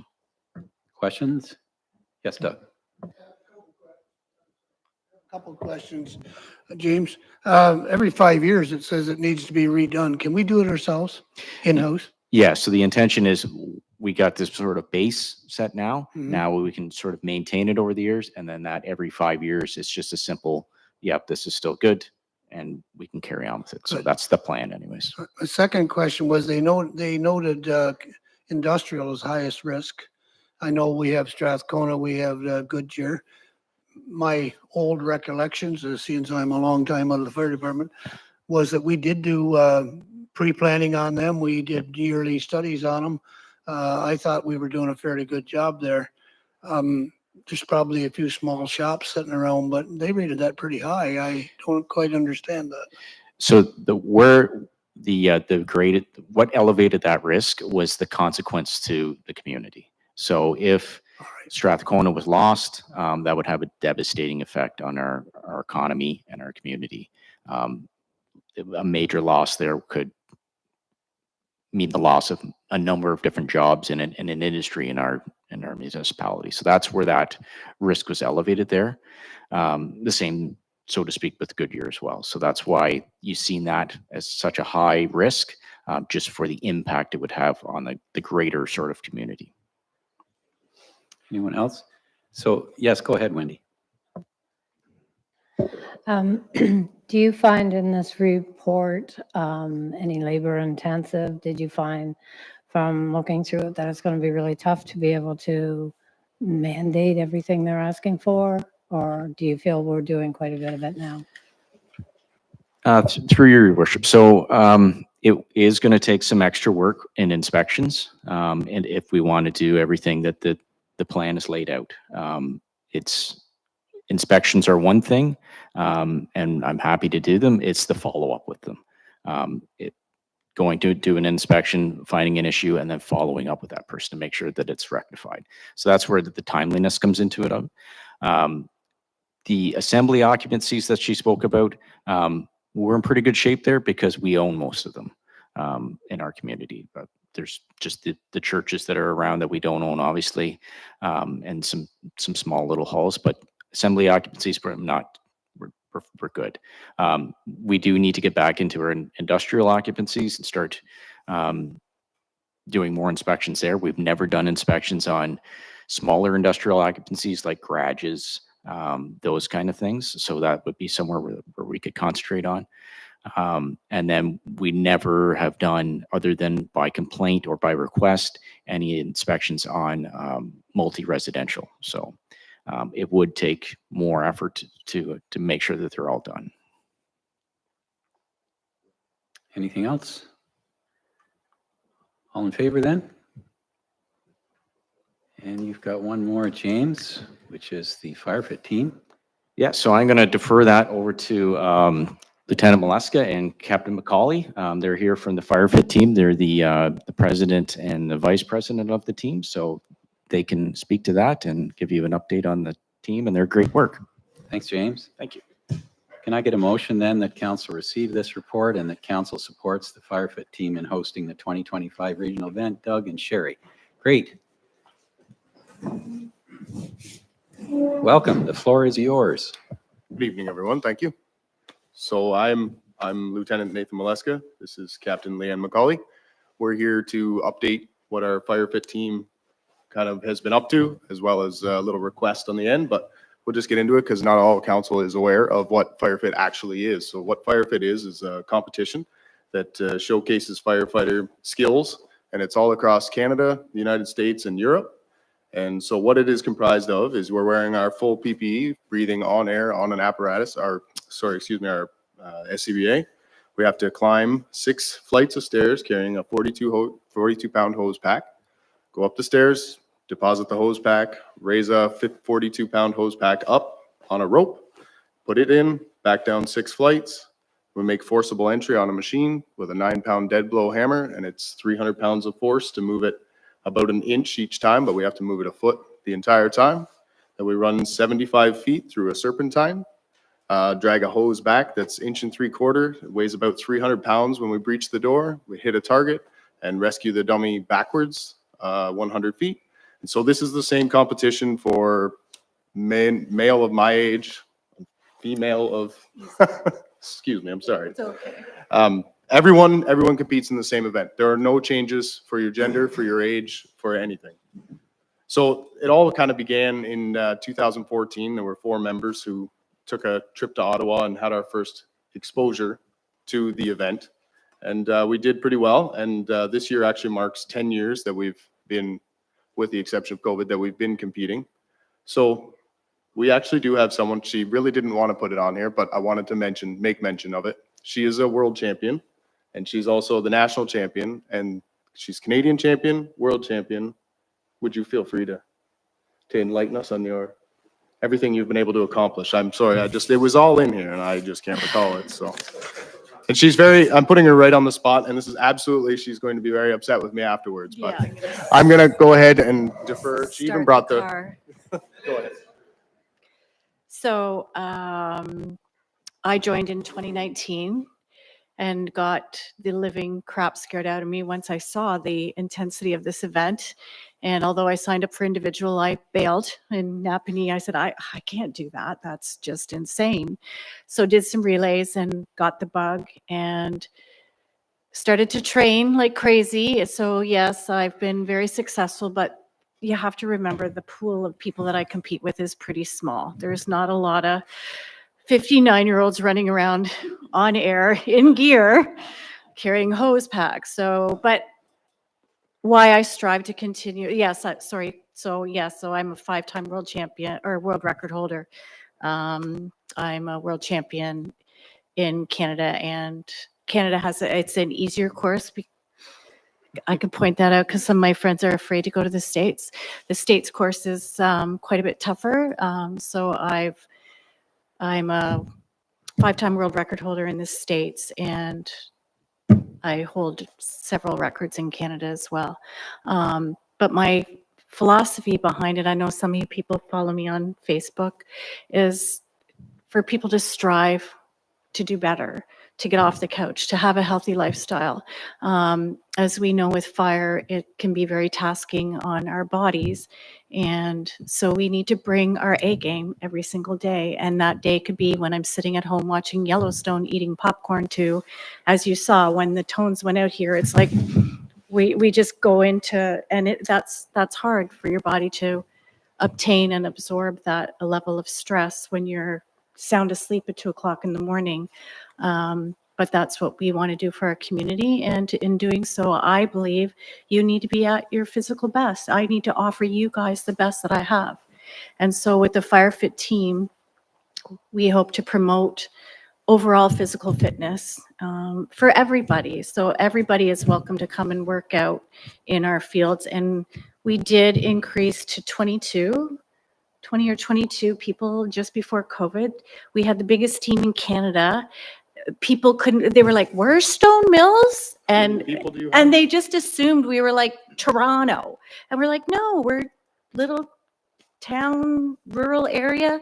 We had rookies, we had mixed teams, we had men's teams, we had ladies teams. We if it existed, we had it, and we represented. And people, there was teams from the Arab guys, Emirates. They were like, people were blown away with our participation. What we hope to do is just by educating people about it with this sport that's on TSN and ESPN, is just to educate people to be more fit and more healthy, and how much more they can give back to their community by doing so. And so the piece we want to add to this, the discussionary piece, is quite a large ask. And because it's been 10 years and this idea has kind of floated around our team a little bit, as we were kind of hoping for maybe some support, what we can do, what we're looking to do is host an event in 2025 in our community somewhere. We don't know where that is, if it's Newburgh, Tamworth, one of the hamlets somewhere, but it does come at quite a cost. So it comes, just the initial sign up is about $11,000. There is a possibility that we could raise funds through corporate sponsorship. But the reason we've shot for 2025 is that with your support, maybe we would have enough time to at least match or exceed the 50%, but that would give time for everyone to kind of prepare, as well as maybe take some budget considerations or whatever we have to do. Maybe some fantastic grants that Deputy Chief Richmond was able to get, but these options are, it's more of a request at this point. Just Thank you, Nate and Leanne. Any questions or comments? Doug, go ahead.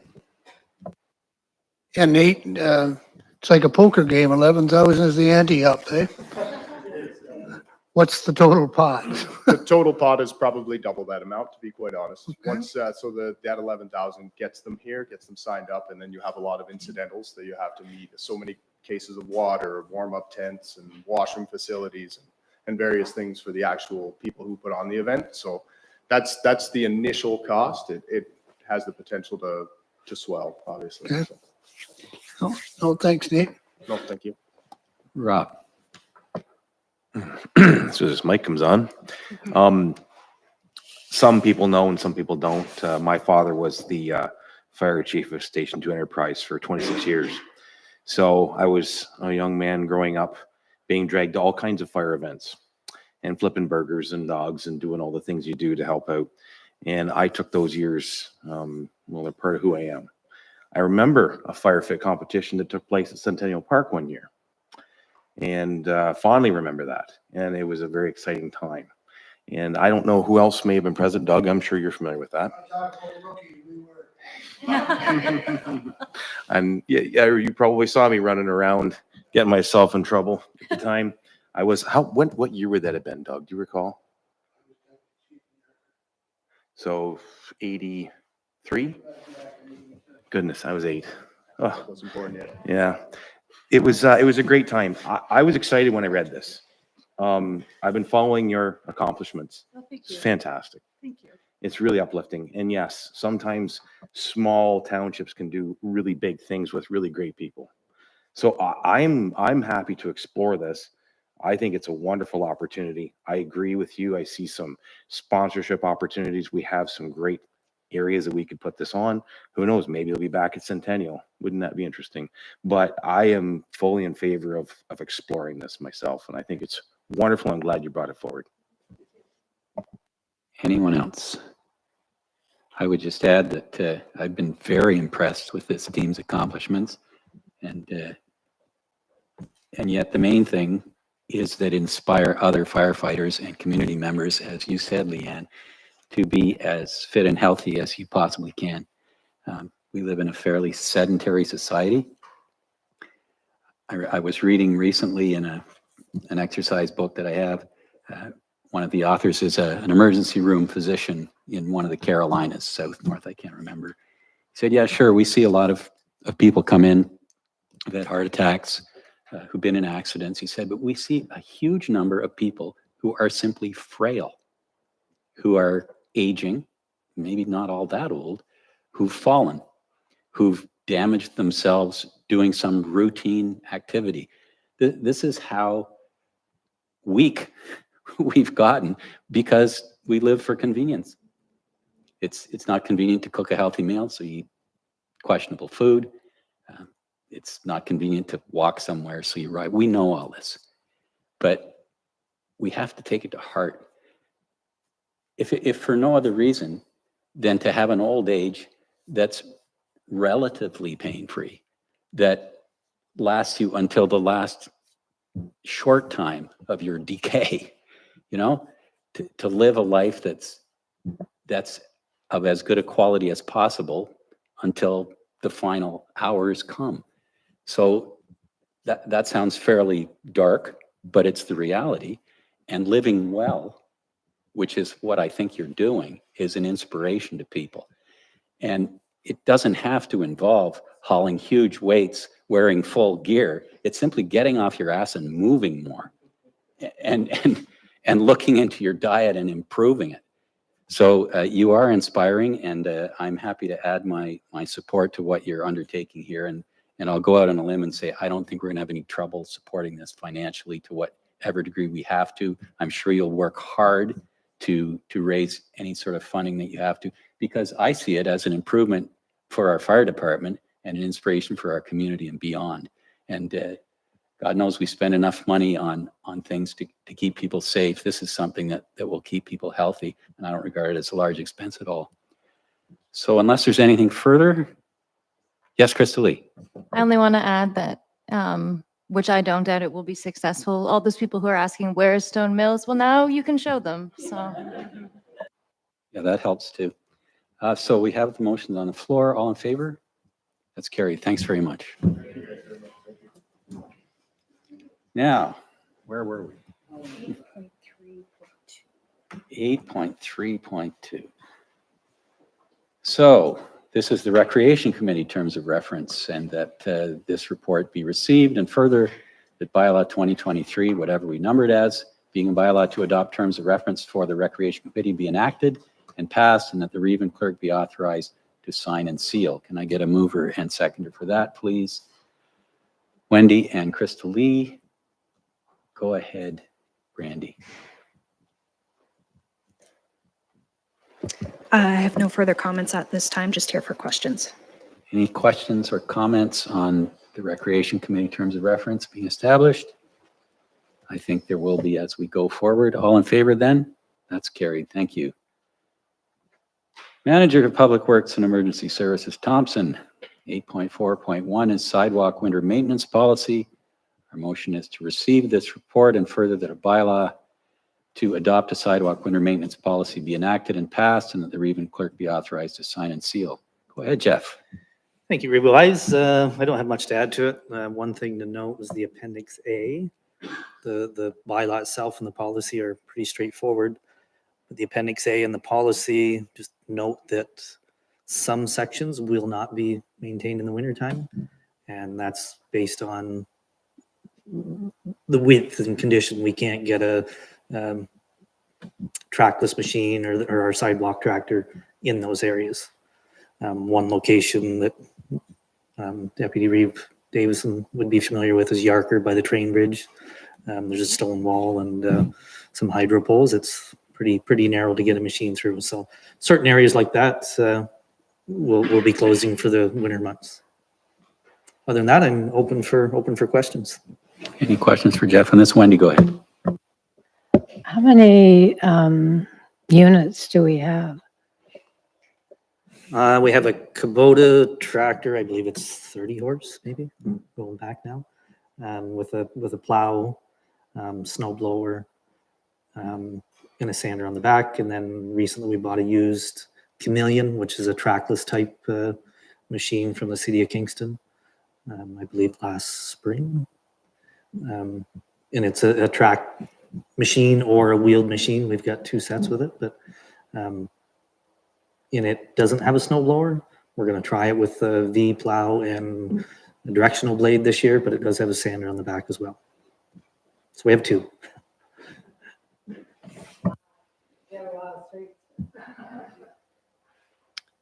Anyone else? Okay, I'll call the vote on that one. Oh, who moved and seconded that? Nobody. Nobody, seconded by nobody. Doug and Sherry, thank you. All in favor? That's carried, thank you. Surplus equipment, received the surplus equipment report, and the council declares table B, respecting equipment surplus to be sold via public auction. Can I get a mover and seconder for this one? Doug and Wendy. Go ahead, Jeff. Thank you, Reeve Wise. Pretty straightforward again. Table A was declared surplus, I believe, in a council meeting in June.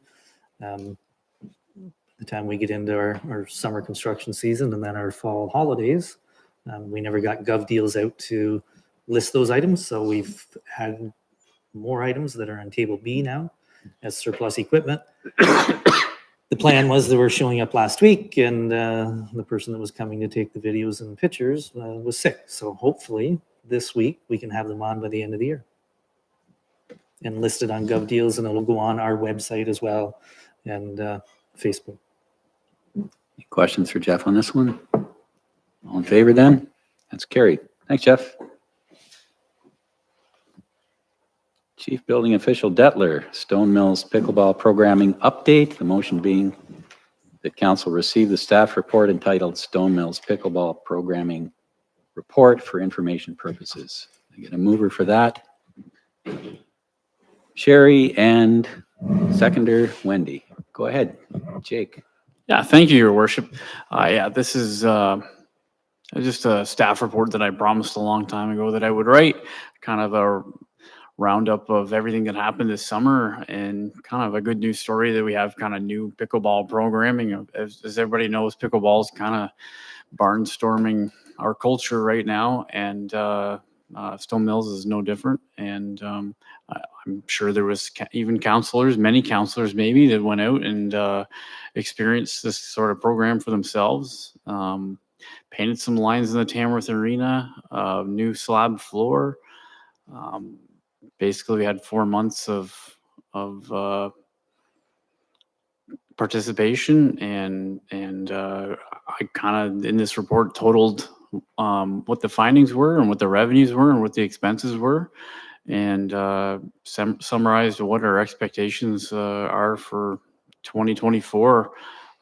Maybe expanding the duration and potentially looking at the costs and maybe, as I said in the report, in my view, maybe trying to up the rates in the sense that we're gonna. It sounds like maybe have more days. One of the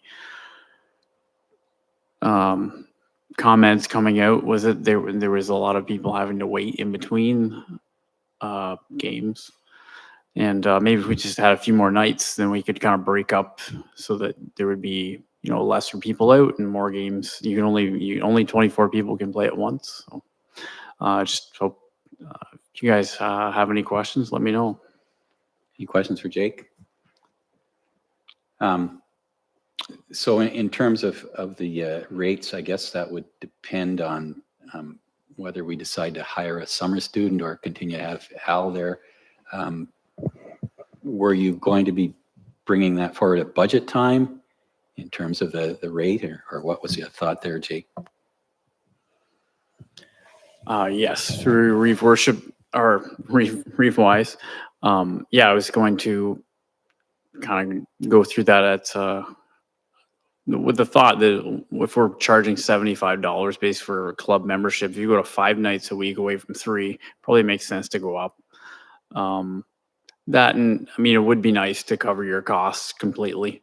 I know that we don't do that in a municipal world that often, but yeah, it would be nice. And then obviously a lot of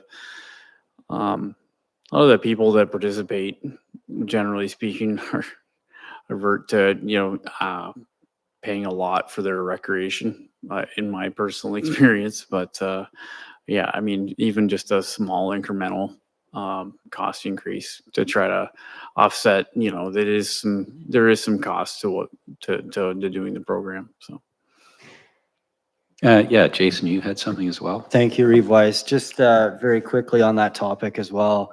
We're also hesitant to make commitment to that end regarding staffing, as we've made application to the Canada Summer Jobs for 2024.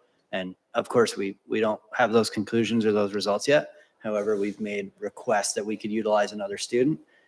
So depending on the outfall of how that comes through as in augmenting 2024 budget, this will be a really good discussion, I think, at that time. Thank you. Anything else? Well, yeah, go ahead, Doug. Quite honestly, we have to understand that Al can't be there. I mean, in the summer months, he's got a supervisory position he has to be at. So it does mean an increased employment. And right now, the price is pretty cheap for entertainment, recreation. So I don't think it would hurt anybody if it went up a couple bucks. Anyone else? Thanks, Jake. All in favor? That's carried. Committee board reports and minutes. There's nothing on that one. Verbal update on the November 29th Committee of Adjustment meeting. Jason. Thanks, Revive.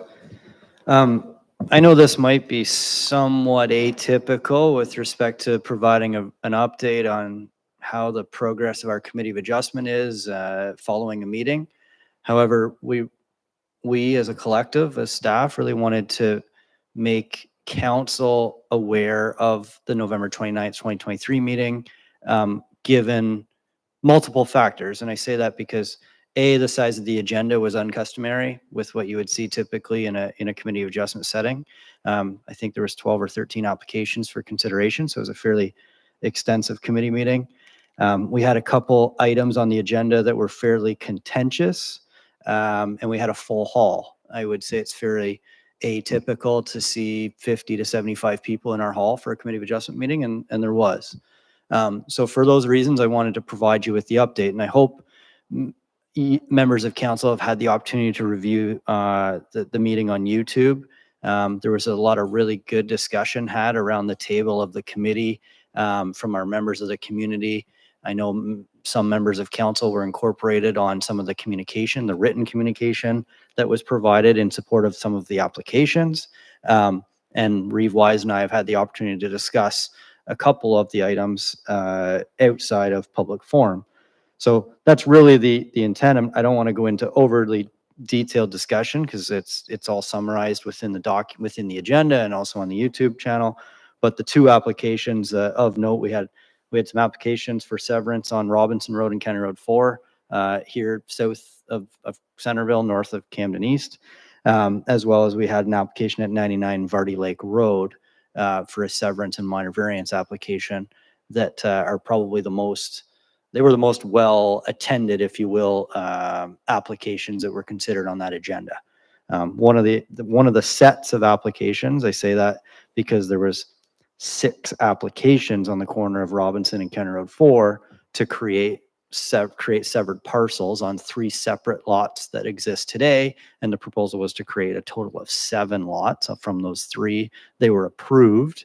And the application on 99 Vardy Lake Road to create a single land holding was denied by committee members. So there was some discussion that was had regarding the protection of agricultural lands or lack thereof agricultural land, some discussion on how we track it and why we would be approving applications. And I think it'd be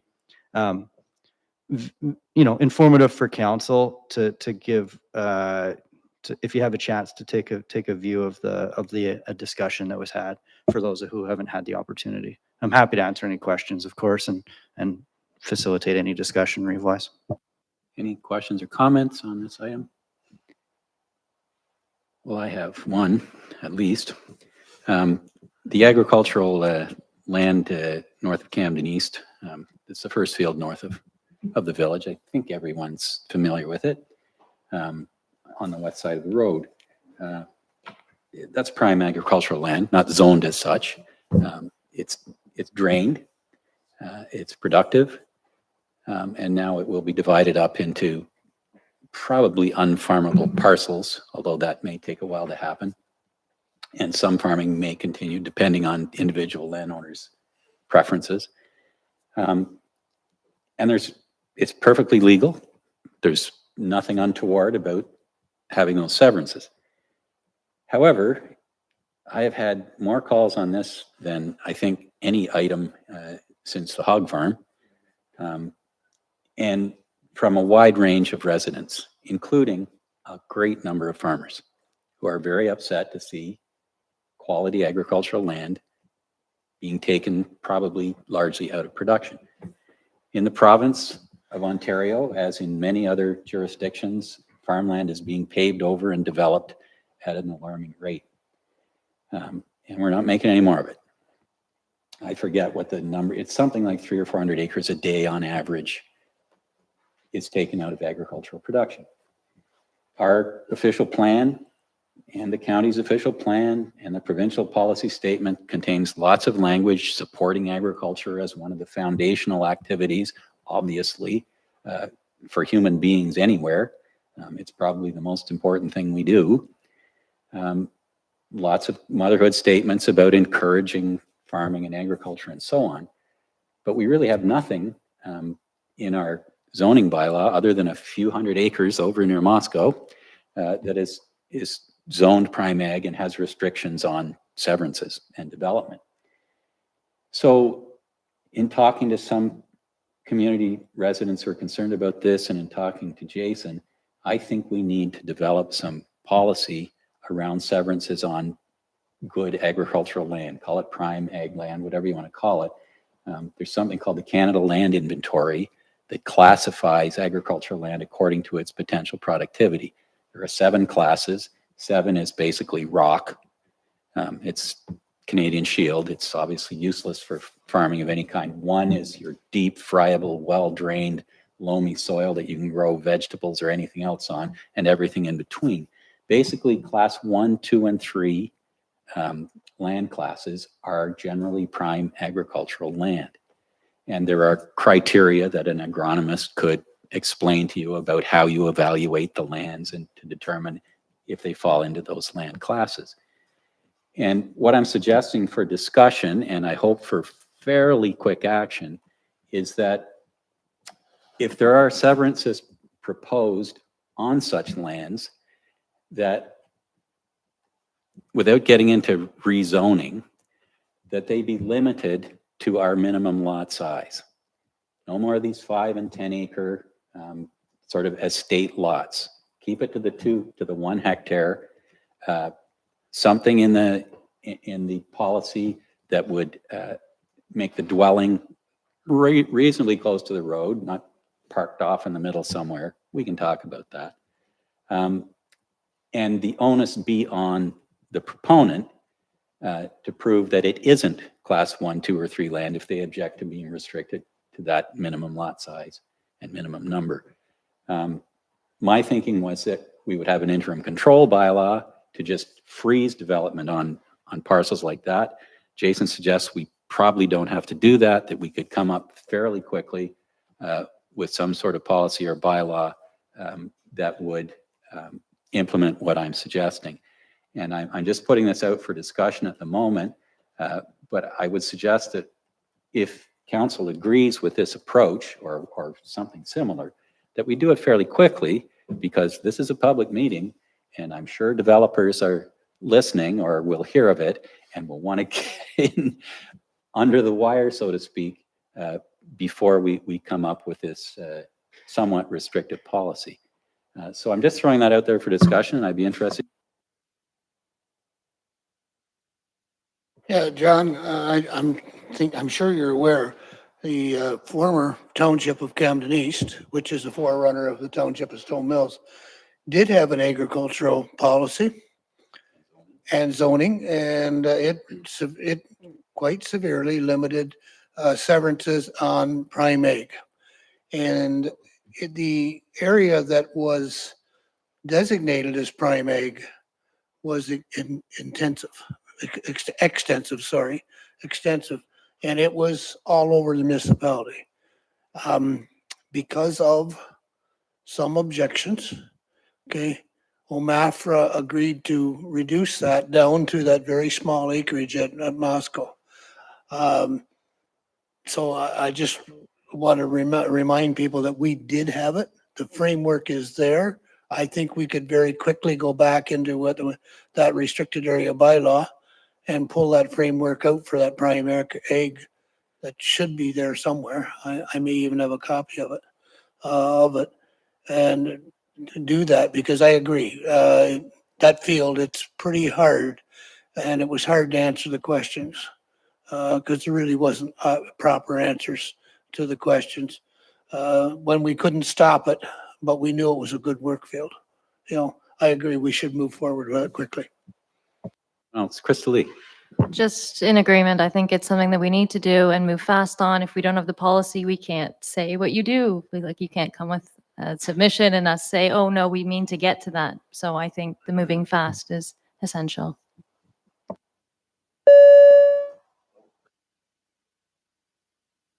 Go ahead, Wenda. Yes, I agree with John, with everything John has had to say. He said it really eloquently, by the way. My question is twofold. Number one, is it too late for the package on Robinson and County Road 4? And the reason I asked that is I found it interesting, Jason, when you said that 7 lots from 3 and and it's on essentially prime ag land, essentially, not maybe legally, but essentially, whereas the one single lot at Barty Lake Road was declined. So I tried to Google the YouTube link, but I didn't have any luck. So I would love more clarification on that. But my biggest really question is it too late to create what John is suggesting and apply it to Robinson and County Road 4, that the lots are no larger than 2 acres?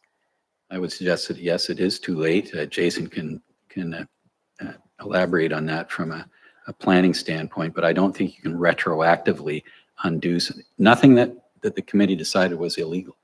Those lands aren't zoned. They're simply zoned rural. And those are legal severances on a rural zoning. Is that correct, Jason?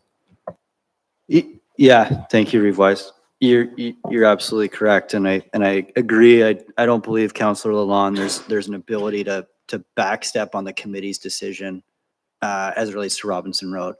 That being said, if you look at the configuration, and this was of what was approved, and this was a key discussion part by members of the public as well as the committee, it appears as though the applicant has additional plans based on just the configuration of those lands. We're not privy to those at this time, and nor are we obligated to be told what those plans are, because we're making decisions on what's before us as submitted. So I say that because it could have implications on what those plans are for that applicant if there was a change on a policy perspective at the council level, an official plan policy, a zoning change, something like that. You could still see positive or negative impacts, whichever view you're taking on that land holding, should there be change, depending on what the developer is proposing to build out in the future. To your point, Councillor Lalonde, I'm happy to discuss. We talked 7 lots on Robinson Road and they were approved. We talked 1 lot on Barty Lake Road. Completely different situations. No agricultural considerations given on Barty Lake Road. It was an undersized lot. The variances that were submitted in support were for 0.7 hectares. So 2/3 of the size of what was required. And our official plan essentially sets a minimum of 0.5 hectares as a policy directive. We say 1 hectare is a minimum lot area, 2.5 acres, but we allow for 0.5 if you're able to provide supporting studies, like a hydrogeology study and a terrain analysis and septic assessments, et cetera, and it be considered appropriate given the context. That being said, the committee didn't support that, and that's largely the reason that they didn't approve the lot creation on Barty Lake Road. So much different set of circumstances than what is being considered here in North of Camden East. Anyone else? Rob. So Jason, I'm quite familiar with a lot of this, as a lot of people have heard about it, and I've had the odd call too. I think it's great what you're suggesting. I know that on our bus tour with the OFA and my conversations with the OFA, it's a very sensitive topic right now. Preserving these properties, I find it's a pendulum swing is the way I like to term it, where everything's prime ag to now basically a couple hundred acres on my Uncle Jimmy's old dairy farm is the only one that's left. We need to be somewhere in the middle. That's the sweet spot. I think it's a great idea, John. I'm supportive of that. One of the things I just want to make sure that anybody watching this knows is that any committee, regardless of the decisions they make, sometimes they make decisions they don't even want to make, but they have to make. And we do the same here. And you can say no to things that are legal, that are okay. There's nothing to say that you can't say no, but you do say no. And then they happen anyway, but they come back with a big settlement of tax dollars and lawyers' bills that go with it. And it happens anyways. So sometimes people make decisions because that's what it says on the book. It doesn't mean that that's what they want. It's what they must do. Now, in context to that, had that committee of adjustment denied those requests, knowing that they had no legal standing to do so, what would have been the implications for the township from that? Through you, Mr. Chair, Councillor Fenwick, thanks for the question. It's a great question. This was discussed in open forum during the Committee of Adjustment meeting, and it was Member Surgeon, who sits to my right, who actually confirmed it, and that he's been through the process or seen the process or witnessed the process, I should say, in other municipalities more so than ours. But it sets the applicant up for an appeal to the Ontario Land Tribunal, formerly known as the Ontario Municipal Board. And in this situation, it would be unique because not only, Councillor Fenwick, do you mention the committee being tied to the policies that we have to regulate development, so are staff. So myself, in reviewing all of our policy sets, from the provincial policy to the county policies to the official plans that we have in place, I have to provide a recommendation based on the policy set, and that was to approve the applications because of the lack of designation protection that we have to support. So in this case, should the Committee of Adjustment have decided to deny those applications, I strongly suspect that the applicant would make an application for an appeal to the Ontario Land Tribunal, and I would be subpoenaed as staff to support the applicant because I had a report being recommended to the Committee of Adjustment with all my colleagues of conservation in the county and building inspector, et cetera, that had no policy concern with the proposal.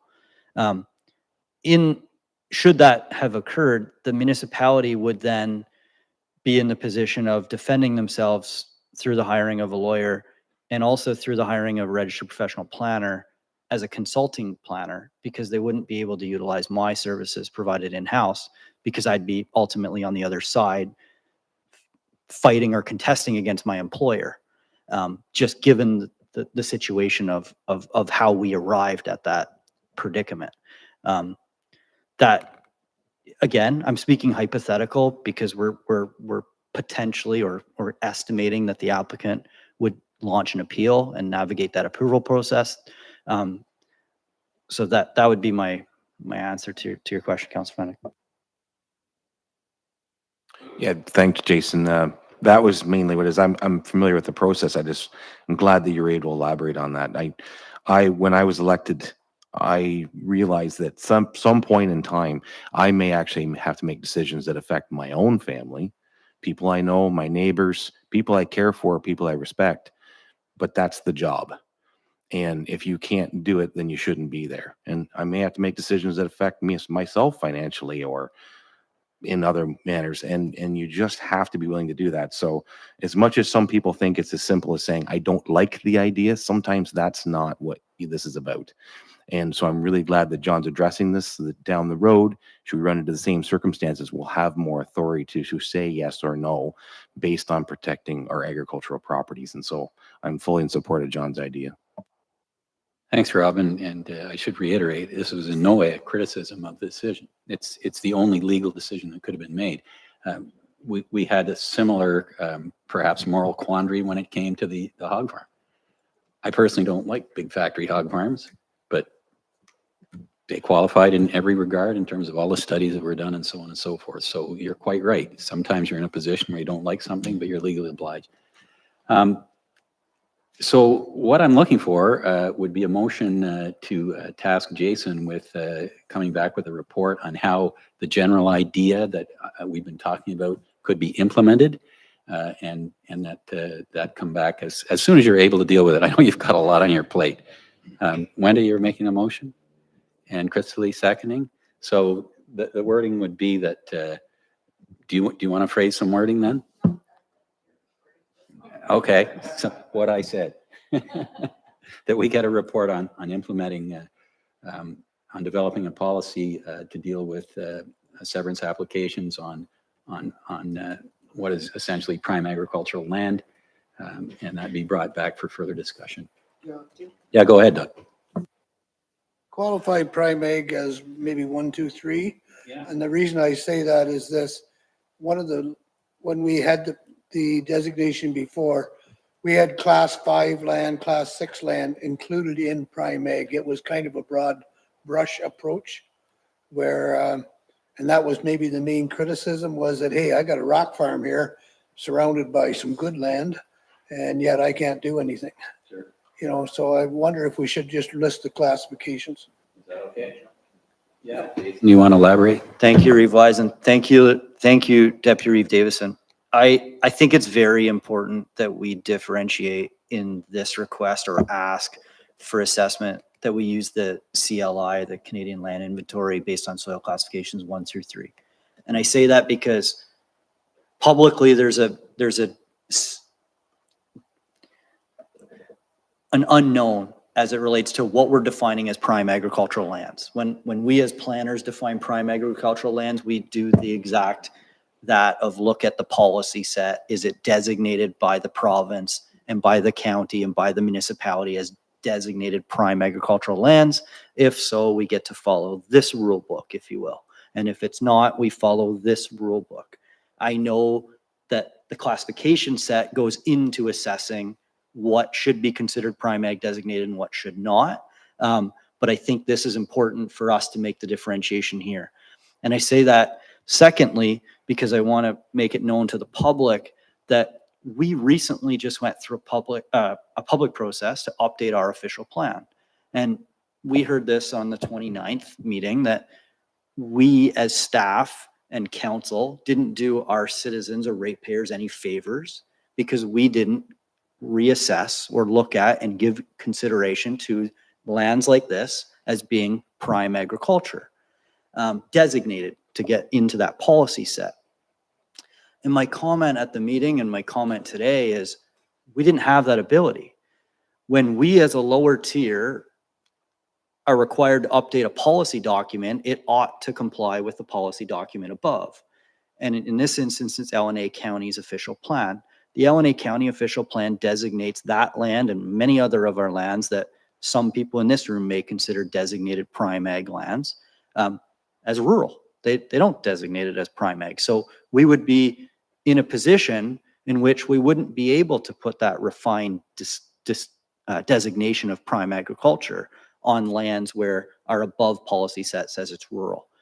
I bring this up because the County of Lennox-Addington is working in undertaking an official plan update this spring. All open houses are scheduled for Q2 of 2024.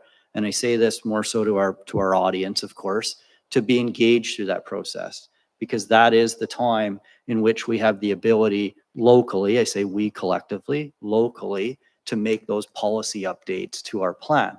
If the official plan at the county's level is updated in conjunction with OMAFRA from a prime ag designation perspective, we're obligated to follow suit. As a lower tier, our plans again have to align. So we then would proceed with an official plan amendment.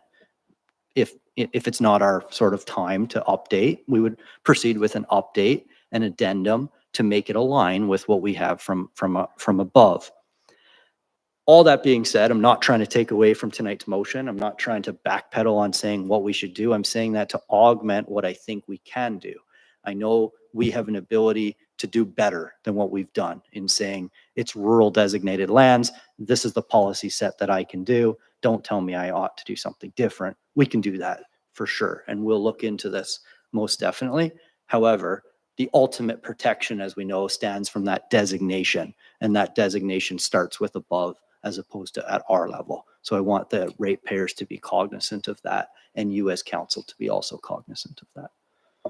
Okay, thanks for that clarification. And therefore, what we'll be looking at from you is what can we do in the meantime until basically rezoning would take place through the official plan process to zone land specifically as prime agriculture?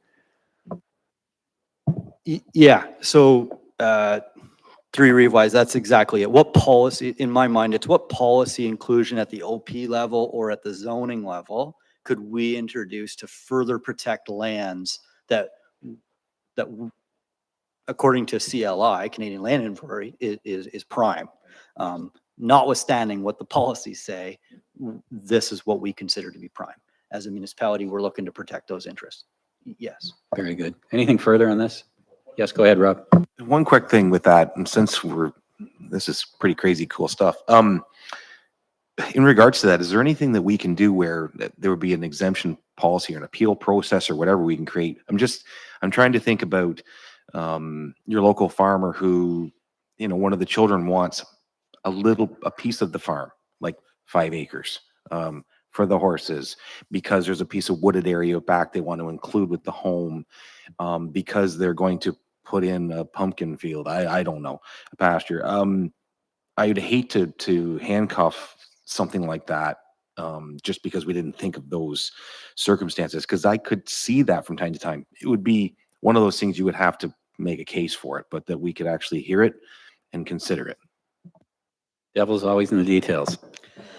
Thank you. I couldn't agree more with the comment. Writing policy is tough.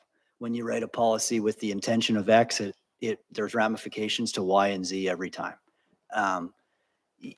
The prime ag designation is the hammer, if I can use that analogy, in preventing what you're talking about, Councillor Fenwick. Leaving it as a rural designation, but including policy directives that the municipality, I'll use Reeve Wise's example. Should you want to subdivide a parcel that's of class 1 through 3 soils, the maximum area that's permitted is 1 hectare. An applicant wants to propose a lot that's 5 hectares. They're in for what's an official plan amendment to change that policy. They're in for a zoning bylaw amendment to change the number, and then the severance application. All it does is take your approval process from being a streamlined severance application process that's $800, $1,000 and 3 months to take to get approved.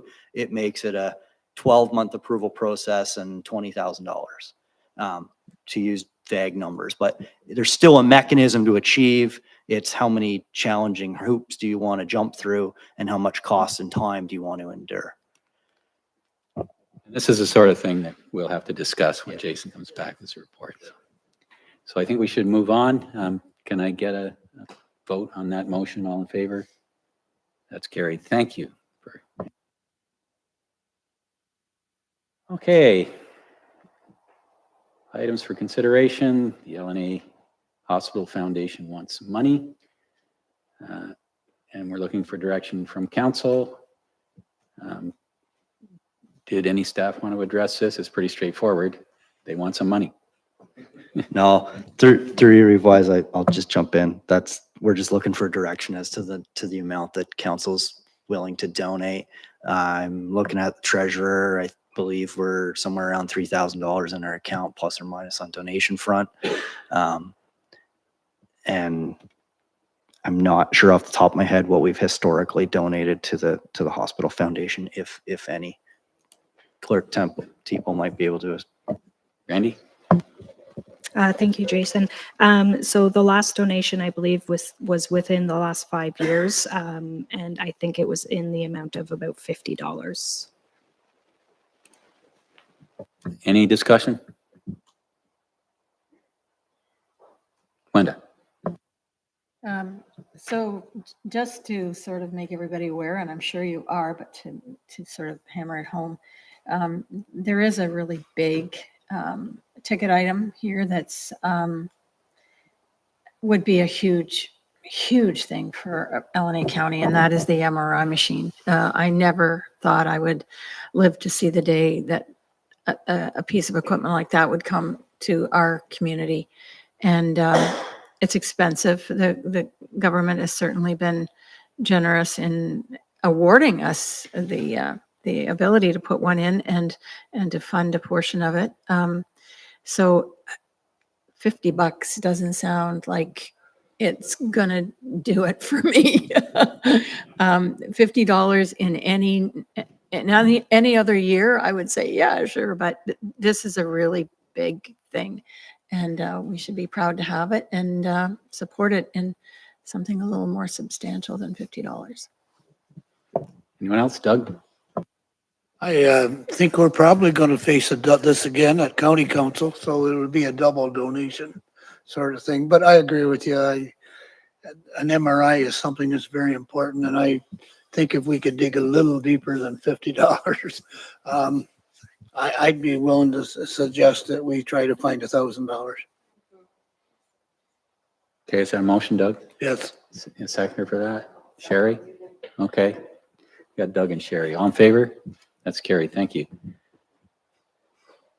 Options respecting regulations of hunting and minimum distance standards near residential areas through the potential adoption of a municipal bylaw. That council provide direction to staff. I guess we've had a complaint or a question about that, Jason? Yeah, thank you, Reeve Wise. I'd say we've had 2 or 3 over the last 5 years in which I've been here in Stone Mills. It typically comes up around hunting season. How close may I, shoot a rifle in close, how close to residential areas and neighborhoods? And we have completed some very preliminary work, and understand that, some municipalities regulate it by saying there's no discharging of firearms in urban areas or in settlement areas or hamlet boundaries or, that type of language in a standalone bylaw. And I believe Councillor Lalande had received some inquiries as well. Her and I had some discussion and wanted to put it on the floor at council for consideration before having staff direct to complete any more background work or provide a report to council with its options as it relates to discharging of firearms that would be above and beyond any ministry requirement. Discussion, comment? So you've looked at what other municipalities have in place then, Jason? Are you suggesting that we adopt something similar to maybe some of our rural neighbors, or what would the options be? Yeah, sorry, through you, Reeve Wise, my recommendation would be that staff receive some more direction to do a bit more thorough assessment than what I've done very preliminary, to report back with some options that would be comparable to our likely neighbors to the north or to the east or west as it relates to their protection, if we see it being needed in our community. Again, it's not as though we're inundated with calls and concerns from residents or ratepayers. It's more along the lines of each fall we get the odd inquiry, and do we have a bylaw? And no, we default to ministry requirement. So it's really, if you'd like us to do some more investigative work, we're happy to do that and report back with some options, more so than what I've done in a very brief assessment.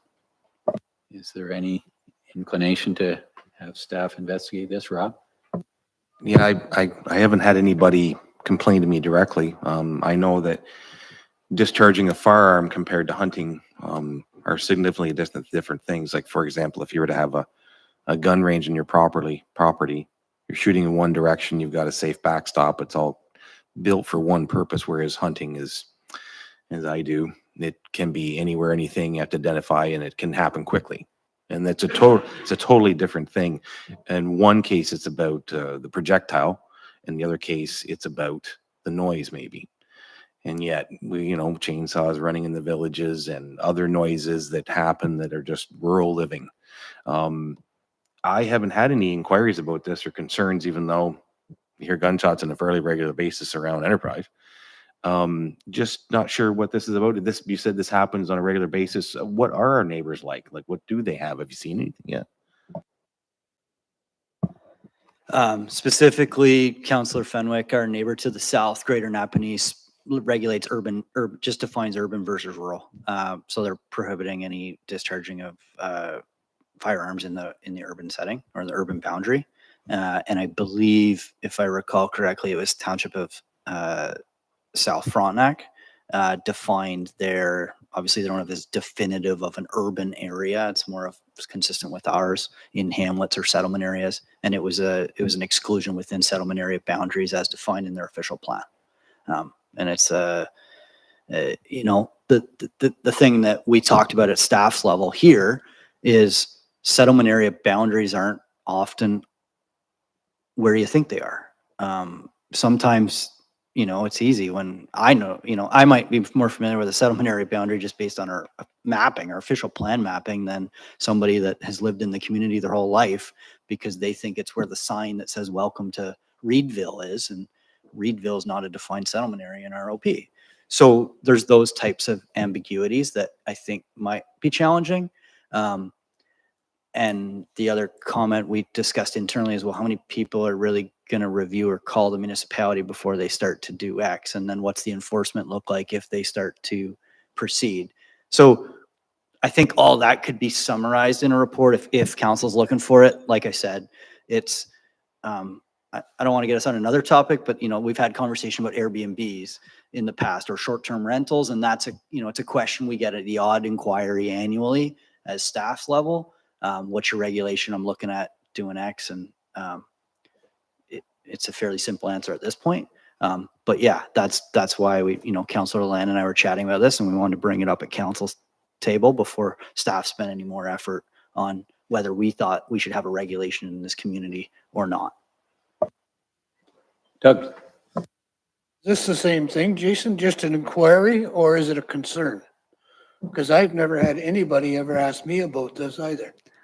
So if it's people just inquiring to make themselves knowledgeable, that's not a concern that's worth spending money on, in my mind. Through you, I'll let Councillor Land answer that. Hi. No, this was a concern of someone who was newly moved into the area and was concerned because she heard gunshot and knew it was hunting season and wasn't aware that people could dispense with firearms in that area where she was living, which was on the fringes of a hamlet. So that was her concern, was, do I send my kids outside? Do we stay indoors during hunting season? And what's the minimum distance that they're allowed to fire their gun? And so it was concern and inquiry too. Inquiry, it was both. Inquiry, is there a bylaw? Is there a rule? And concern because of where she was living. And it was a new situation for her, and she was concerned.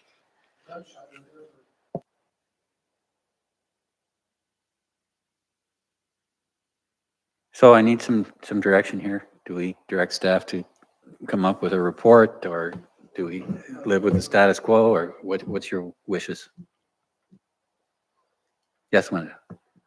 Well, hunting season is winding down. I think it's over the end of December. So probably there's no, as Doug said, it's not a high priority right now to get this passed. But maybe going forward, we could have Jason continue to look and see what surrounding municipalities have and bring us back with a report, and we vote on it. Vote on whether Whatever we his take action. recommendations Yeah, are. okay. Yeah. Yeah, can I get a seconder for that? Favor? That's carried. Thank you. Finally, under this section, notice regarding upcoming Quinte Conservation Authority Board of Directors vacancy. That would be the vacancy of me stepping down from the board, having served on the board since time immemorial. I think I'm maybe the first term Jim McDonald was still on Quinte Conservation, Doug, I can't remember. But soon after, yeah. I was on Napanee just as it was turning. Yeah, yeah. So in any case, I think it's time for someone new. Responsibilities as Reeve and possibly as warden, since I have my name forward for that, at the county level. But also just, I think it's time that maybe someone younger got on Quinte Conservation. So I'm just putting that out there. I'm not sure what the procedure is. It's the only sort of board that we appoint. So it would be a matter of who's in. Generally monthly meetings, because there are some months where there's not sufficient, or we adjourn for the summer or what have you. It's a bit of a trip. It's to the far end of Belleville. The office is actually just across the border in what's the neighboring municipality to Belleville? Lower, yeah, Quinte West, sorry. You don't have to attend in person meeting. The audio is being said. So you should probably, if you're considering sitting on it, decide that you're going to it. It's a very interesting board. So I'm just putting that out there to see who might be interested. Wenda, question? I would be interested, but only if someone younger isn't. I shouldn't have made that ageist comment. I am interested, as I think I said to you initially when we first became to council, I said, are you still interested in that role? Because if not, I am interested. So if that, however, depending on anyone else. Well, feels. you just trump. Anyone else?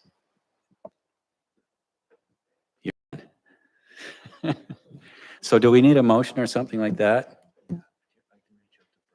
Yeah, get the motion. So we'll find out what's required from council for the authority. I think the inaugural meeting is actually in February, and I will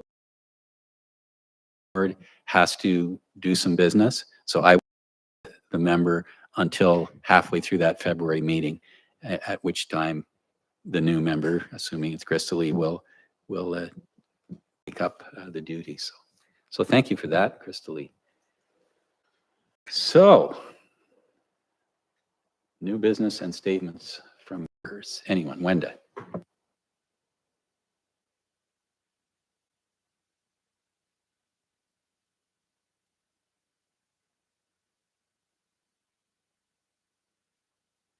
With a ratepayer in the area about household hazardous waste.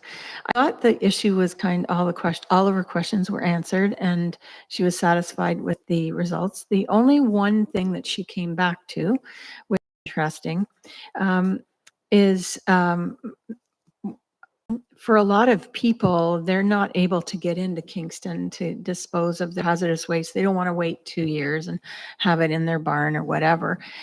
So she was looking at other municipalities who do a partnership, and she wondered why we couldn't, to reduce the cost, why we couldn't partnership with either other municipalities or B, companies that are doing this.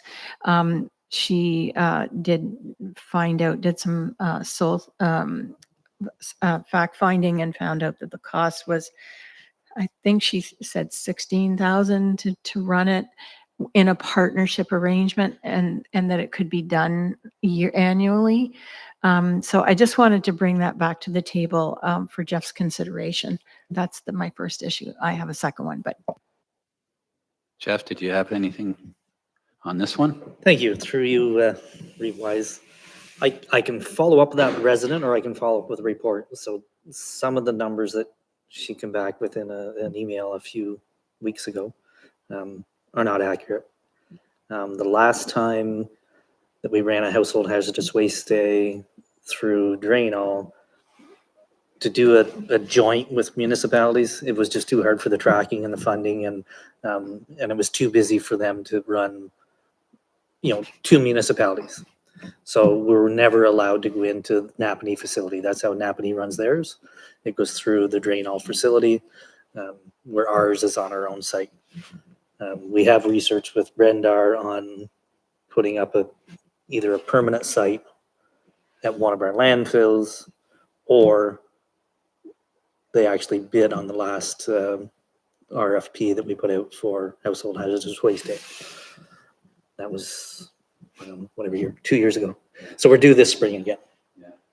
So I can either deal with the one resident that I've heard from, or I can bring a report back, whatever council's wishes are. We're coming up this spring, so let's just deal with the one resident. We're coming up already. Yeah. We're gonna have it this spring. That's correct. Okay. What was your other item then, Wenda? Jeff? There were some questions that ratepayer wanted me to ask about the recycling program that we're looking at, and I'm just going to pull up her questions. So she wanted to know the cost of replacement filters need to be mailed out, looks like approximately $100 a year. The power use, both issues negate the environmental friendliness, noise, durability, size. Most said even with only 2 people, the small was too small, to name a few.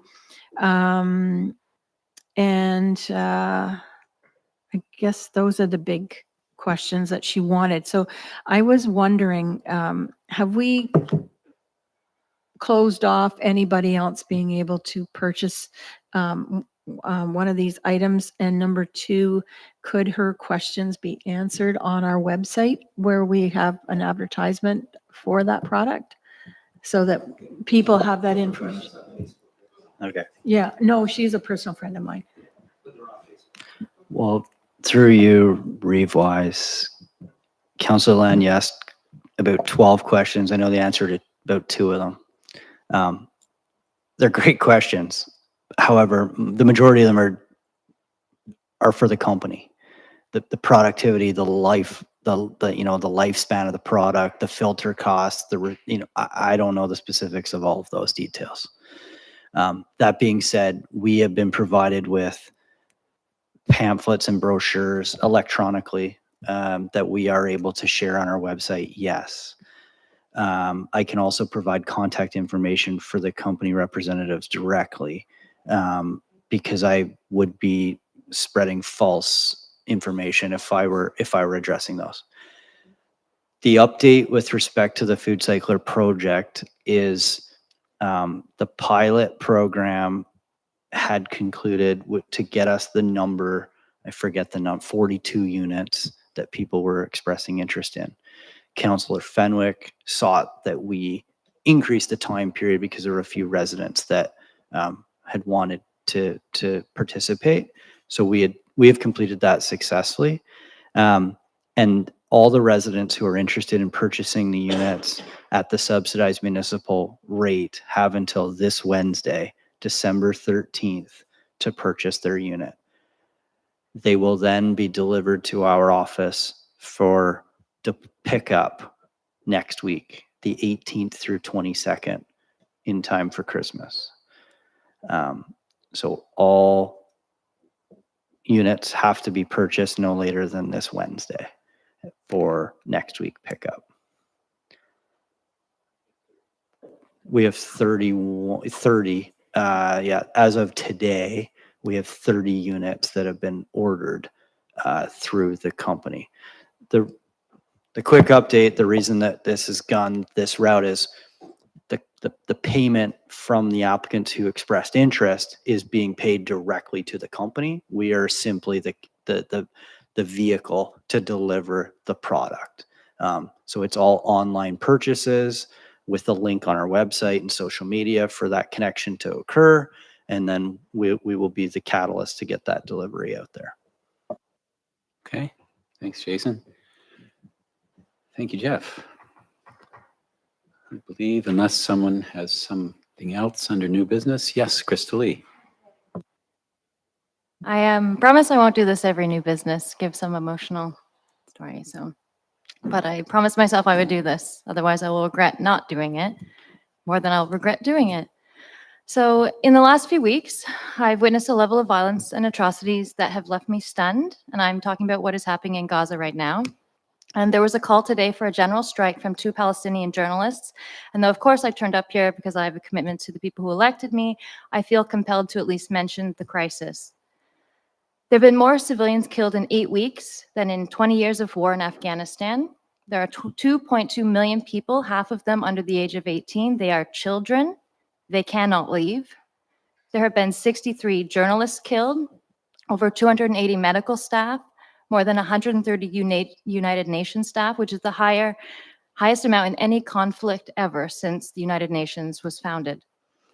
Over 18,000 people have been killed, 11,000 of which are women and children. We've seen hospitals bombed, schools bombed, refugee camps bombed. 80% of all residential buildings have been destroyed. There is no safe place in Gaza right now. And I know that this is not a local issue. And I know that there are many tragic issues happening across the globe that could be mentioned. So why do I bring this to you tonight? Because I've never in my lifetime witnessed such a level of violence so harshly impacting children. The Secretary General of the United Nations has stated that Gaza is becoming a graveyard of children. I'm a mother of 3 children, 2 of them under the age of 3. I'm lucky enough to have the smiliest, happiest baby that you could imagine. And so it really hits home when I see these children in crisis. To know so many children and babies don't know safety, to know that children are begging for a drink of water, for food, for the return of their family, or for a moment of peace amid relentless bombing. So what power do we have?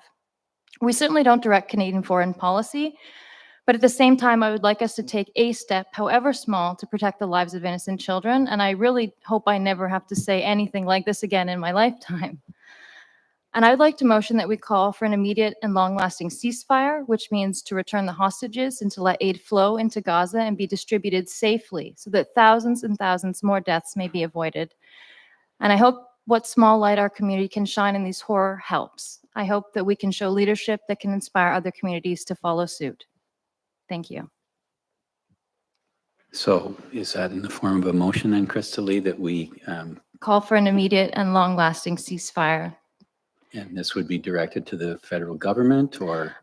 I guess it would be. So my plan is I would, if we pass this motion, then I would like send a letter to the federal government stating that and other like political representation, just saying that this is how we as a council feel.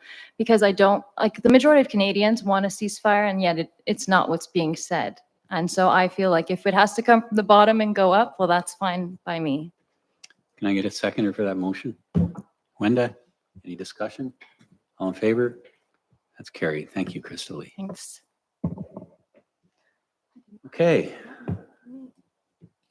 Now we have to go into a closed session pursuant to Section 239 of the Municipal Act. The reasons for the closed meeting are to approve closed meeting minutes from November 20th, to discuss personnel matters about an identifiable individual, and to report on negotiations being carried on by the municipality.